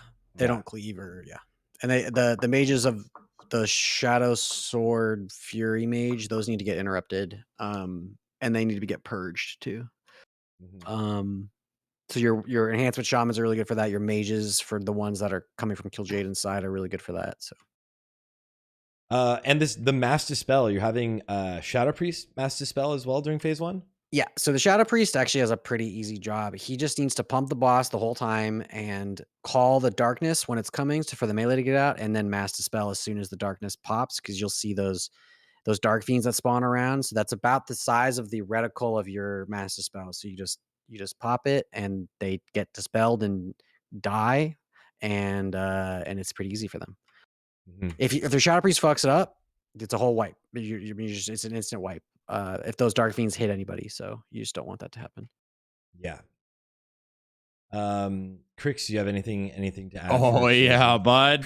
This is an amazing fight. This is the most fun fight in all of PvC. I can't say all Classic because I didn't play Classic, but I would say all of Classic blindly without playing Classic. I've been looking forward to this fight for a long time. I love that it was challenging compared to private servers. It was hard as well, but I like the way that I'm ready for this. This was a lot of fun. As a Warlock, you guys, and I know this is going to sound biased and copium, but you guys carry the raid hard on this fight. This is a big Warlock. Mages too, but casters in general, you guys carry this fight pretty hard right now. Warlock's got a lot to handle here with enslaving. You need one of these void spawns that's on screen. You're enslaving one every single time. You don't want to do one every time, but you need to have one up full time is what I mean to say. We got it's a ton of damage, right? Yeah, it's like it's like a lot of my damage. It's almost as much as Shadow Bolts are, and because they have a volley and a melee, and if you can get real mid maxy and have a mouse over for the melees, send your pet back and forth, a macro that'll help you and your warlocks not overlap all these, you know what I mean? And then do you have that? Is it posted in your Discord, or I will post it in here in a little bit? Yeah. Awesome. I can't talk and do it at the same time. Yeah. And then I would say you have Warlocks have a Warlock put up Curse of weakness on one of the Sentinels at all times. So I would suggest, I didn't say it in time in the Affliction guide that I just did, but I would say to have an Affliction Warlock do it, because you can put a couple points into improved Curse of weakness and have him put up Curse of weakness on the Sentinels, because it helps. And to put it in perspective, we've had a wipe before with, and me and the Warlocks even talked about it, with the tank getting hit for 54 damage overkill. And I was one of the pools where all of us were like, oh, we forgot Curse of weakness. You know what I mean? So it's like little things like that actually help a lot on that fight. You guys are just nuking those Sentinels down every single time. There's a priority system when it comes to Warlocks and casters in general. Mages are usually on these portals that come up, because they're the ones that are in charge of slowing down. You can put frost traps too, but they're the ones that are in charge of novaing the ads down there and then AoEing them down while we're trying to enslave them, and then AoE them down, right? By the time we can even get a seed off, the mages already have them half dead. You're like, they're pumping, right? And then as long as those are taken care of, we're handling these. But guys in the middle, the humanoids. But to a degree, we don't, because that's where Fury is. You got Darkness up right under here. You can't even really do anything as a melee. So I kind of like to leave them for the Berserker. So like as a Warlock, I kind of don't look at to see my damage done on that more, because I'd rather pump bolts on the Muru. So Warlocks have this beautiful, well, not just Warlocks, but I'm going to keep saying Warlocks, have this beautiful middle ground of enslaving something, keeping something enslaved, while making sure he's getting casted with all these macros and getting melee back and forth, while cursing stuff, while putting enough damage, splitting your damage evenly. And I fucking love it. It's like the pinnacle of Warlock. it's finally a high APM fight for Warlock, where usually it's just spamming one. You might actually have to change your hotbar, Sarthe, if you do. Yeah, I know. Which will be exciting to see. I actually have to play. Yeah. A good Warlock stands out here a lot. Yeah, for sure. You can tell the difference. Like oftentimes I'll see a Warlock, like right there, that triangle blueberry is just sitting there doing jack shit. That's not good. Yeah. So you want it to be off fighting something. So that's one thing that Crix mentioned, is a mouse over macro for your pet. This is absolutely insane. Hunters, holy shit, this fight sucks for your pet if you're not hard focusing mouse over macros. Every time darkness comes, you need to bring your pet back out and then mouse over send it to one of the humanoid mobs. And then you don't want to be sending your pet onto the Void Sentinel. It will die to the AoE shadow damage. When the Void Sentinel is dead and the darkness is gone, you send it back onto Muru. You can have it hit the little void spawns. Someone did mention, how are people not dying, mages not dying to Shadow Bolt volleys from the small ads? How do you deal with that, Jordy? They're usually not getting trucked by them if they're on the tank, and you can Frost Nova and blink away so that you don't eat it all right away. They don't all just instantly Shadow Bolt volley. So also Frost Grenade's really good too, so they don't spam it. It's like a 3-second cooldown. Yeah. They'll survive fine. I mean, they do get hit kind of hard, but yeah, I mean, this fight is Muru is important to kill, but if you get overwhelmed by ads, you lose. So you need to prioritize the ads over Muru, and you will have time to kill Muru if you kill the ads quickly. So, so yeah, just do what you're supposed to do and don't zug the boss. Yeah. Yeah. A lot of times you're also hard targeting. Oh, see, Crix is showing this already here. A lot of times you're hard targeting, like, as a ranged, you're hard targeting kind of the Void Sentinels. A lot of times, if your DPS is kind of lacking there, you kind of need to like focus those way more often than you would think. Instead of being able to sit there and blast Muru, you need to stay on top of those, because if there's two up at one time, pretty sure a tank is going to get slapped for sure. And as the void spawns are like going down, the next one is going to spawn, and your tank needs to be in position to always pick those up. Hunters, be ready to misdirect if the tank's in a far position from that, so that it doesn't move into the raid and AoE them all down. This is definitely a very heavy ad fight, right? Just managing everything, managing what you're killing. Yeah, I would say also with the Sentinels, something that's very big on that is your Paladin, your super tank, I call them. The super tank is looking, hopefully I see one here, you looking for the portal. You see it spawn ahead of time. You know way ahead of time where the Sentinel is going to be, right? So you see it come out of somewhere, it's probably on the other side, and then he's already running over there. He's already over there, underneath it, conk out, ready to go, and then the ad spawns, and then he's fucking that ad up. We're all switching to the ad. You have your curse stuff up there, and you're blasting it, and the mages are getting over there and getting in position. Between the tank, the warlocks, and the mage, that super tank, the warlock and the mages, you guys are in charge of the sentinel and the spawns, and like pretty much only you guys, and you guys can easily handle it. Like you just have to focus up and literally actually, okay, stop casting. I'm going over there to go already. If it's out of range, I'm already running over there to go to the sentinel to get in range to make sure that I can put whatever your spell is that you're doing. Yeah, you guys have mages and warlocks, and you're carrying this fight hard. Your tanks are also like, it's a very sensitive threat fight, and so if you let those void sentinels get in the raid, it's a wipe. If you let those ads kill your healers, it's a wipe. Like, you really need to have really good snap threat and wear enough beef that you don't get one shot, and make sure you're grounding the void sentinels void blast. That does like 10k. It's awful. It needs to get grounded. So, or if you're a prot warrior, you can spell reflect it. Yeah, and back to the DPS on that too. Mages maybe not as much, but warlocks, bro, you better fucking watch your threat, man. You got a lot of seeds you're gonna be doing, and you're gonna be trying to seed your ass off the whole time. But you know how it is. Sometimes like one mob will be stuck out the consecrate, or one mob didn't get picked up, or whatever the reason is. You just got to watch your threat the whole time and have a fine balance of like, okay, I got to put a bolt. Okay, I'm pulling. I'm going to put a bolt on Muru just because I need to like chill for a second, not get this seat off, but I don't want to just be standing there, right? Engineering is absolutely huge here with those like frozen grenades that help on Frost the spawn, grenades, the frost grenades on the spawns. Sappers, both sappers are here because this is one of those times, not that many of them as a warlock, that where you can get sappers off without having to like run way out of the weird way and get melee range and do it. They just happen to naturally come by you and you can get sappers off. Grenades on cooldown. This is one of those adamantite grenades on cooldown because you can do it every time you move. If you ever need to move from something, it's just one of those helpful big engineering fight here. Yeah. And then moving into phase 2. Phase 2, if you can get there with everybody alive, you probably will get the kill, but Jordy, you want to talk about it? There's the void zones. I one thing I mentioned, the void zones blend into the ground pretty hard. Yeah. If people aren't paying hard attention to the void zones, you can see it spawn kind of right here on the screen. They will blend into the ground. It's kind of a darker room, so watch out for that. I don't even remember what the little ball that throws you around is called. I think it's called Singularity, but it's a black hole. It's fine, like whatever. Phase 2 is a DPS race. He does this chain lightning thing that after so long it bounces to another person, which is kind of the soft and rage mechanic because eventually it'll hit the entire raid and you'll wipe. So you need to save all of your heroism or bloodlust for this phase that you aren't using in phase 1. So like if you have 6 shamans, you can use 2 in phase 1, but you want to save 4 of them for phase 2. Pop them as soon as the tank has a decent amount of threat on Entropius, and go ham. Your Shadow Priest and your Holy Priest should be looking out for the Dark Fiends and make sure that you're single target dispelling them. And then the Black Hole or Singularity will spawn and will move around the room, and make sure you're avoiding those because they do damage and they kind of fuck up your rotation. The casters especially, it's really bad.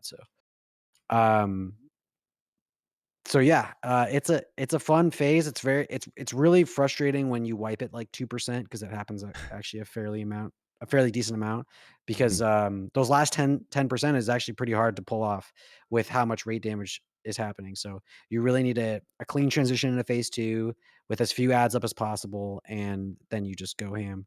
Like look at the raid right now, and this it's just like it looks like shit. It's if you So get the much kill, damage. it's very exciting. This was the most like yelling we've done in Classic as a guild when we got this down on the PTR, and so I think we wiped 31 times, which was a lot for sure, but it was fun. And that's a top guild, guys. Wiping 30. Yeah, Yeah, exactly. I just showed exciting. that 31 times. Getting this down.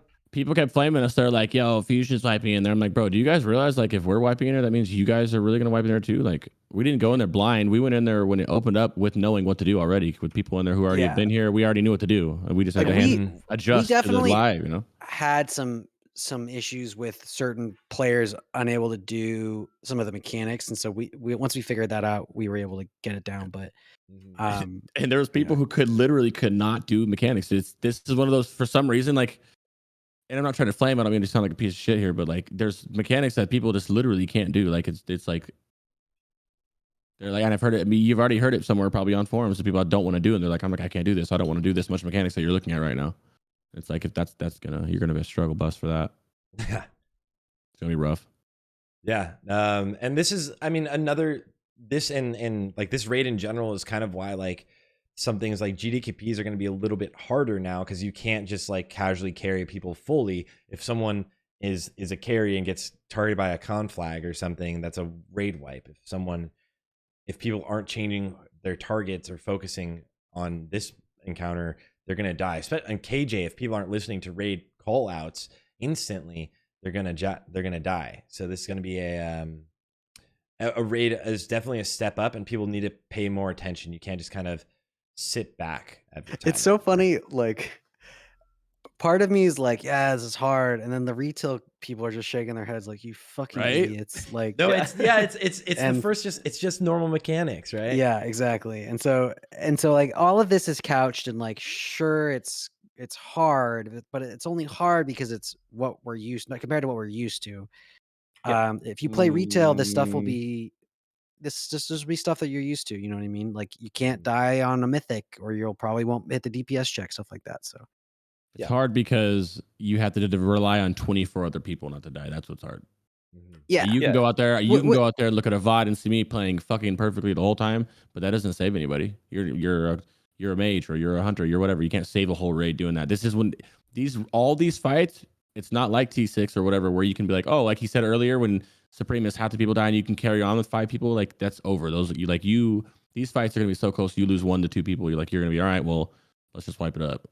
You're not going to be able to do it. Like they're close fights. These are 25 people. If you're taking it serious, not if like dad guild shit, but if you're taking it serious, like you're going to need 25 people paying attention. Like focus up, turn the music off, fucking turn Discord up, turn your side monitor off, get your kids to run to the desk type shit. Like you guys got to focus up and pay attention.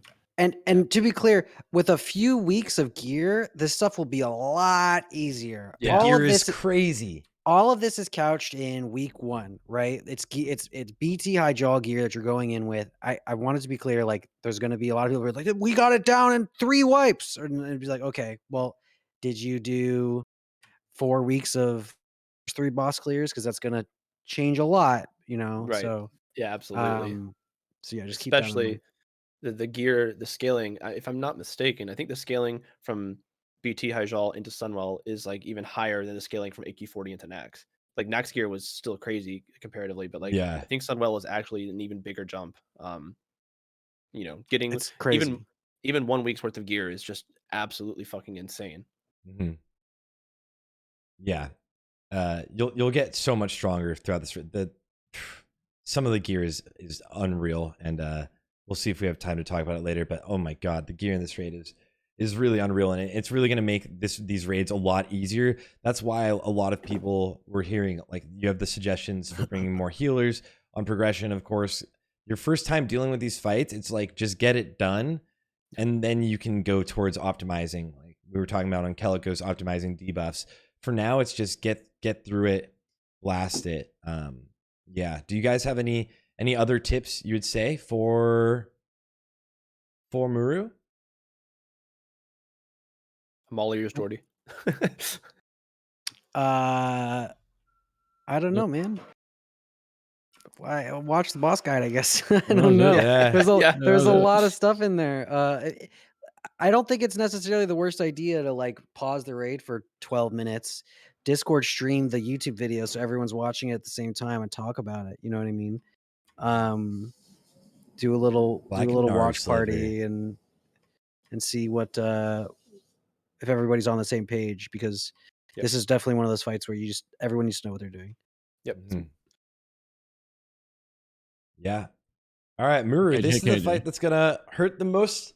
It's gonna hurt the most. But moving on to the final fight of Sunwell, KJ, the final fight of all of the Burning Crusade. This is one of the most fun fights, and this is one of those fights where you can do such insane damage with the buffs that it's gonna be crazy. But early on, it's definitely gonna be a bit of a struggle for people. I like to liken it to, and I've heard other people liken it as well to kind of Kalecgos, where if you know the mechanics, once you're used to doing it, it's a lot easier. Instead, if you don't really know the mechanics, if you don't know the fight, then a lot of times kind of people are a little bit more confused. I think the way that, like, the difference in my opinion, and again, Jordy, like, call me out here if I'm wrong, with Kalecgos, the way that I kind of talked about it with my raid was I viewed Kalecgos as 5 like micro fights, and you just have to know each phase of the fight, and like if once you complete phase 1, you're in phase 2 and it's different. Whereas with Kil'jaeden, he's got some extensions, right, where it's like, okay, phase, going into from phase 2 into phase 3, you're still dealing with phase 2. It's just now there's a little bit more you've kind of master into it, So I agree that it's memorize, learn each phase, and then you just kind of add some more onto it. It's really just about breaking the fight down and getting comfortable. But it's a little different from Kalecgos in that, like, once phase 1 is done, it's behind you entirely. That's not quite the case here, but yeah, he's easier to learn than Kalecgos was, because for Kalecgos, it's like, okay, there's a whole new set of shit. How do I do it now, right? Where it's it's like it's the same stuff, but now there's a meteor, or now there's a bubble, or now there's a thing, and so it's like you're not changing entirely how you position or do the fight. It's just small adjustments, which is definitely easier to learn. This is a really fun fight. It's like a little dance. It's a blast. The loot's obviously really exciting. It's flavorful. Turn your game music up. Turn your game dialogue up. It's really fun. It's like peak WoW, this raid, and it's fun. And I mean, look at that intro. It's so kick ass. Yeah, it's This is one of the super most like badass. this fight too, like historically, in my opinion, has like some of the most iconic videos for it. Like, you know what I mean? Like, just I remember being a kid watching this fight. No chance I ever got to touch it as a kid, but like, it's epic, dude. I need to go help my son with something real quick, so I'll be back in a couple minutes. Okay. Okay. All right. So KJ, let's break down the fight in general. I got like 10 minutes, by the way. So all right, I'll let you then break down the fight really fast. Go, Jordy. No, you go. Nope, you do it. You're faster. Okay. Phase 1, there's like 3 Erodar things, Hands of the Deceiver. They do the Shadow Bolt volley, so you have to use arcane bombs to silence them. Make sure you're stunning as best you can. Phase 2, you run to the far side of the room, away from where you enter the room, because that's where the shield orbs spawn. And so you want to be on the far side. That's definitely the way to go. You spread out because he does something called a fire bloom, which when it's placed on you, it will do fire damage to you and anyone within 10 yards of you. So the whole raid wants to spread out so that you're not getting hit by that. He doesn't really melee. He only does this like mind flay thing on the soul flay on the tank, which is not a big deal. And then there's like 5 phases with various things happening that you need to just like deal with as they happen. Shield orb spawn, which are these big orbs that fire shadow bolts that circle around the Sunwell, and you just kill them as soon as possible because they will kill people. After at 85%, he does this thing where he will summon 4 copies of a player, and they inherit the abilities of that player. And so you, depending on what they are, you need to tank them and kill them. They're called sinister reflections. And then he's doing this like shadow bolt lob thing that will, if it hits you, will do damage and then reduce the healing you receive by 50%, like a moral strike, which is not good. So that's at 85%, and then that's the transition. After 85%, these dragon orbs will spawn at various corners of the room. I think it's random, and someone who's designated as the dragon orb pilot will go and right click it and will turn into a blue dragon and will get these abilities like a breath, 2 breaths, a blink, and a shield that will do various things to the raid. And the whole point of it is that Kil'jaeden will occasionally do this ability called Darkness of Worlds or something, where he covers himself with his wings, and then after 8 seconds will explode and kill everyone in the raid unless they're standing within the shield that's generated by the blue dragon. It's a pet bar, same as Gorefiend. So make sure you have that enabled. If you watch the boss guide, you can see where the buttons are placed on the pet bar. Yeah, it's gonna show right now. And so so the shield is 5. The first 2 breaths are 2 and 3, and the blink is 1. So the whole idea of this is that the raid is spreading out. They're coming into stack. They're getting breathed on. Then the shield goes up. He does his darkness, and then the raid spreads out. And so that's kind of the cadence of the fight all the way to the end. There are certain DPS checks you have to meet because you can only do the shield twice per dragon, or then the dragon will fizzle, and you only get 2 shield orbs per phase. And so you only have so many, or maybe you only get 1 shield orb per phase. I don't remember what it is, but either way, you have to. It's super fun for the whole raid to stack and then spread out and get back in their positions. And this is a very melee friendly fight. Surprisingly, he's got low armor. You have pretty much 100% uptime on him. There were some some attempts where our enhance and rets were number 1 DPS. So it's a fun fight, man. It's fun, and there's a lot going on, and it will just take some reps for you to learn it, and then you'll get it down. It's markedly easier than Muru. So if you've got Muru down, it'll just take some time to learn him, and you'll be done. Yeah, correct me if I'm wrong. Can Kil'jaeden, because he's constantly casting, he can't parry or dodge or anything like that. So like, if you're a DPS, like if you're able to swap out some of your like expertise pieces, just to like pump out some more crit or whatever, like you can also do that because he's just constantly casting on the tank. I'm pretty sure that's how it works. Yeah, for the most part, he can't parry or dodge so you can attack from the front and be pretty safe to not lose too much uptime from parries and stuff. And so he can parry and dodge, but it's only in those tiny windows where he's not casting. So Right. Yeah. Caster's pretty bad fight for casters, not gonna lie. yeah, I mean, you got Blink for mages, but other than that, you guys are just moving. We're just moving the whole time. We're going in and out, looking for orbs, in and out, looking for orbs, in and out, spamming orbs. Use a macro, that helps a lot. Cast, Yeah, target the shield cast, orbs. whatever. Yeah. Yeah, target, those shield cast, orbs whatever. are super high priority. They will kill people, so you need to kill them fast. And the warlocks and the hunters and the mages are really good for that. I like to pay attention to the flame dart and move in. If you know you have flame dart and flame and fire bloom, and we're gonna pop a shield soon, you kind of got to wiggle in really quick because you will get stuck out there trying to run in slow and not make it. Yeah, Trust me. the flame dart gives a 50% movement reduction if you don't have a breath haste on you. So you need to make sure that you're going to be close enough that you will be able to make it into the shield, but far enough away that if all of a sudden you have a fire bloom on you, you're not going to nuke the raid. So Yeah. And then these meteors are landing. This is phase 4, I think. The meteors are landing, so it's really fun when the raid gets meteored and everyone's like, "Oh, we didn't see it." It's a blast. It's a blast. But yeah, it's a fun fight, man. And then phase 5, you have 4 dragons to go through, and he almost does the darkness every like 20 seconds or something. So it's kind of GG by that point if you can make it to sub 25%. But yeah, it's a fun fight. In phase 5, we used 2 dragons at one time, right, to just get buffs up on more of the raid. Yeah. In between the actual darkness where we get the bubble and everyone's kind of grouped up, and then the dragons are breathing.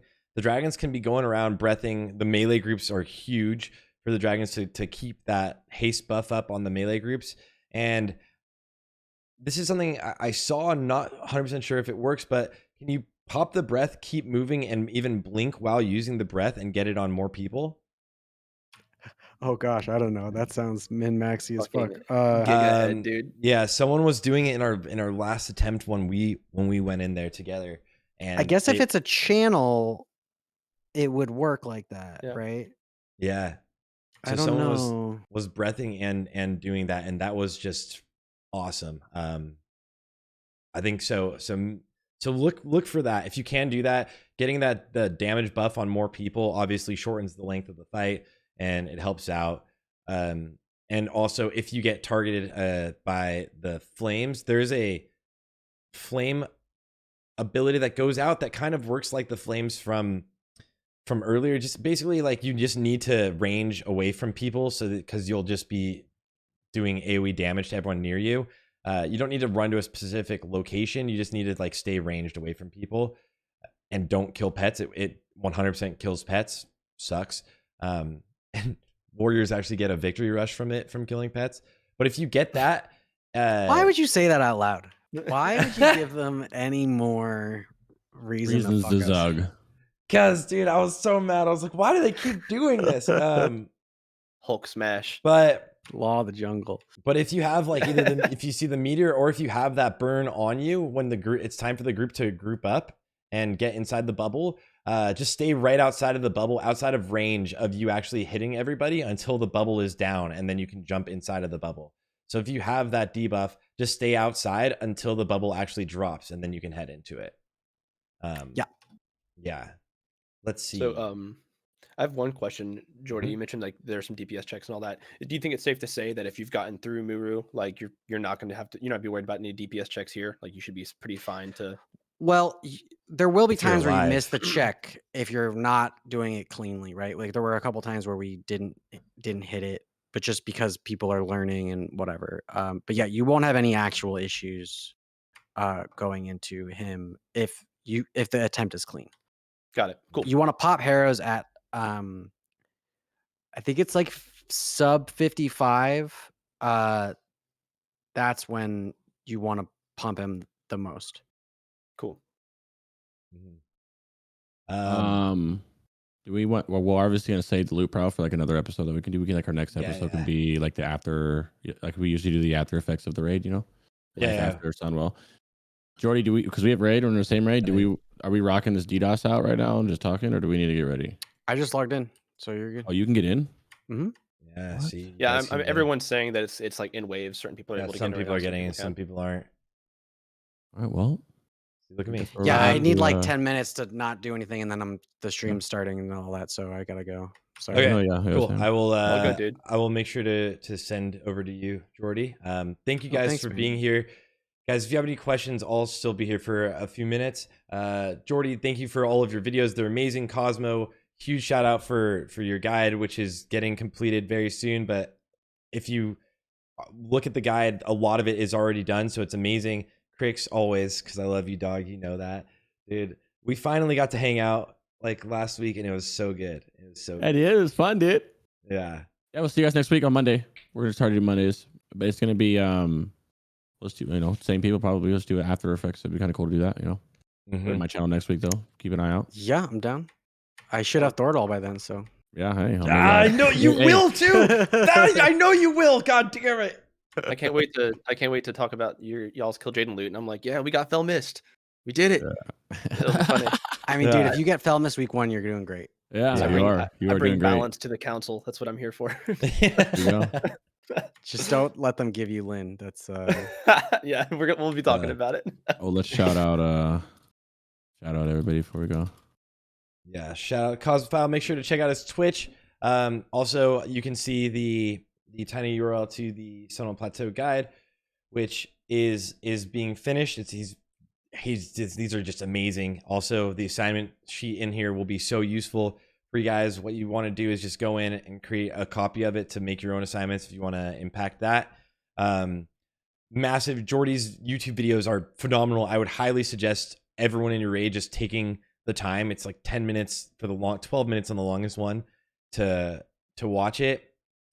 And if you have any questions, make sure to come watch all of our races to World First, which Crix and Jordy are really taking part of. But I'll be going in there slow, so you can come hang out right after. Good luck, guys. We'll be watching. Wait, are you not either? Thank you guys for having me. We're not. No, we're going. Yeah, of course, Jordy. Thank you for being here, brother. Really appreciate it. Peace, guys. Later, guys. Later, homies. And yeah, my guild is Are you going when it opens? Yeah, we're going when it opens. We just didn't PTR or anything, so Okay. Most people have no idea what the mechanics are. So I'll be going in and That'll be fun. explaining things to people. Yeah, that'll be fun, bro. We're broken. exactly. Moving Yeah, over to this side. I know you guys are all. You have new sides. But yeah, guys, thank you guys for being here. Cosmo, great work on the guide as it's Yeah, dude, thank you. coming Yeah, along. I mean, everybody's watching. Like, you'll see. You guys have the link now. Social pressure. I have to finish it tonight for everybody. But like, you'll be seeing it. Yeah.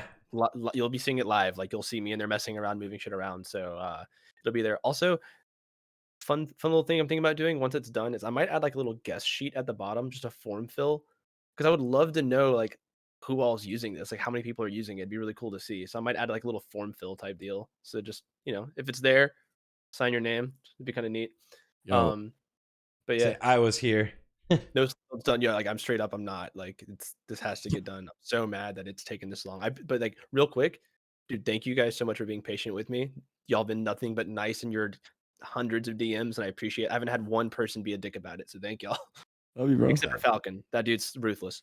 Yo, Sar, show that Reddit post I sent you. I sent on the Discord. On the Discord? Okay, let me see. I made it this morning when I was taking a baby.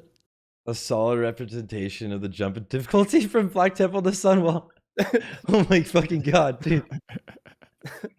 That's great, dude. I told Craig, I was like, it's Oh like it my goes from God, like it's so good. clean dude. up, everybody do your share, and then Sunwell Plateau is like, pick up your shit. Don't make me repeat myself. Like, Yeah. it's like fucking. It's Oh so bad. fucking god, dude. It's so good. I was proud of that one. Yeah. Let's I'm go, gonna start my stream. boys. Peace, All brother. right. Have fun. All right. Later, Later. brother. Thanks for being here. Cosmo, thanks for being here. Love you Yeah, dude. guys. Appreciate y'all. See y'all around. you all on the flippity flop.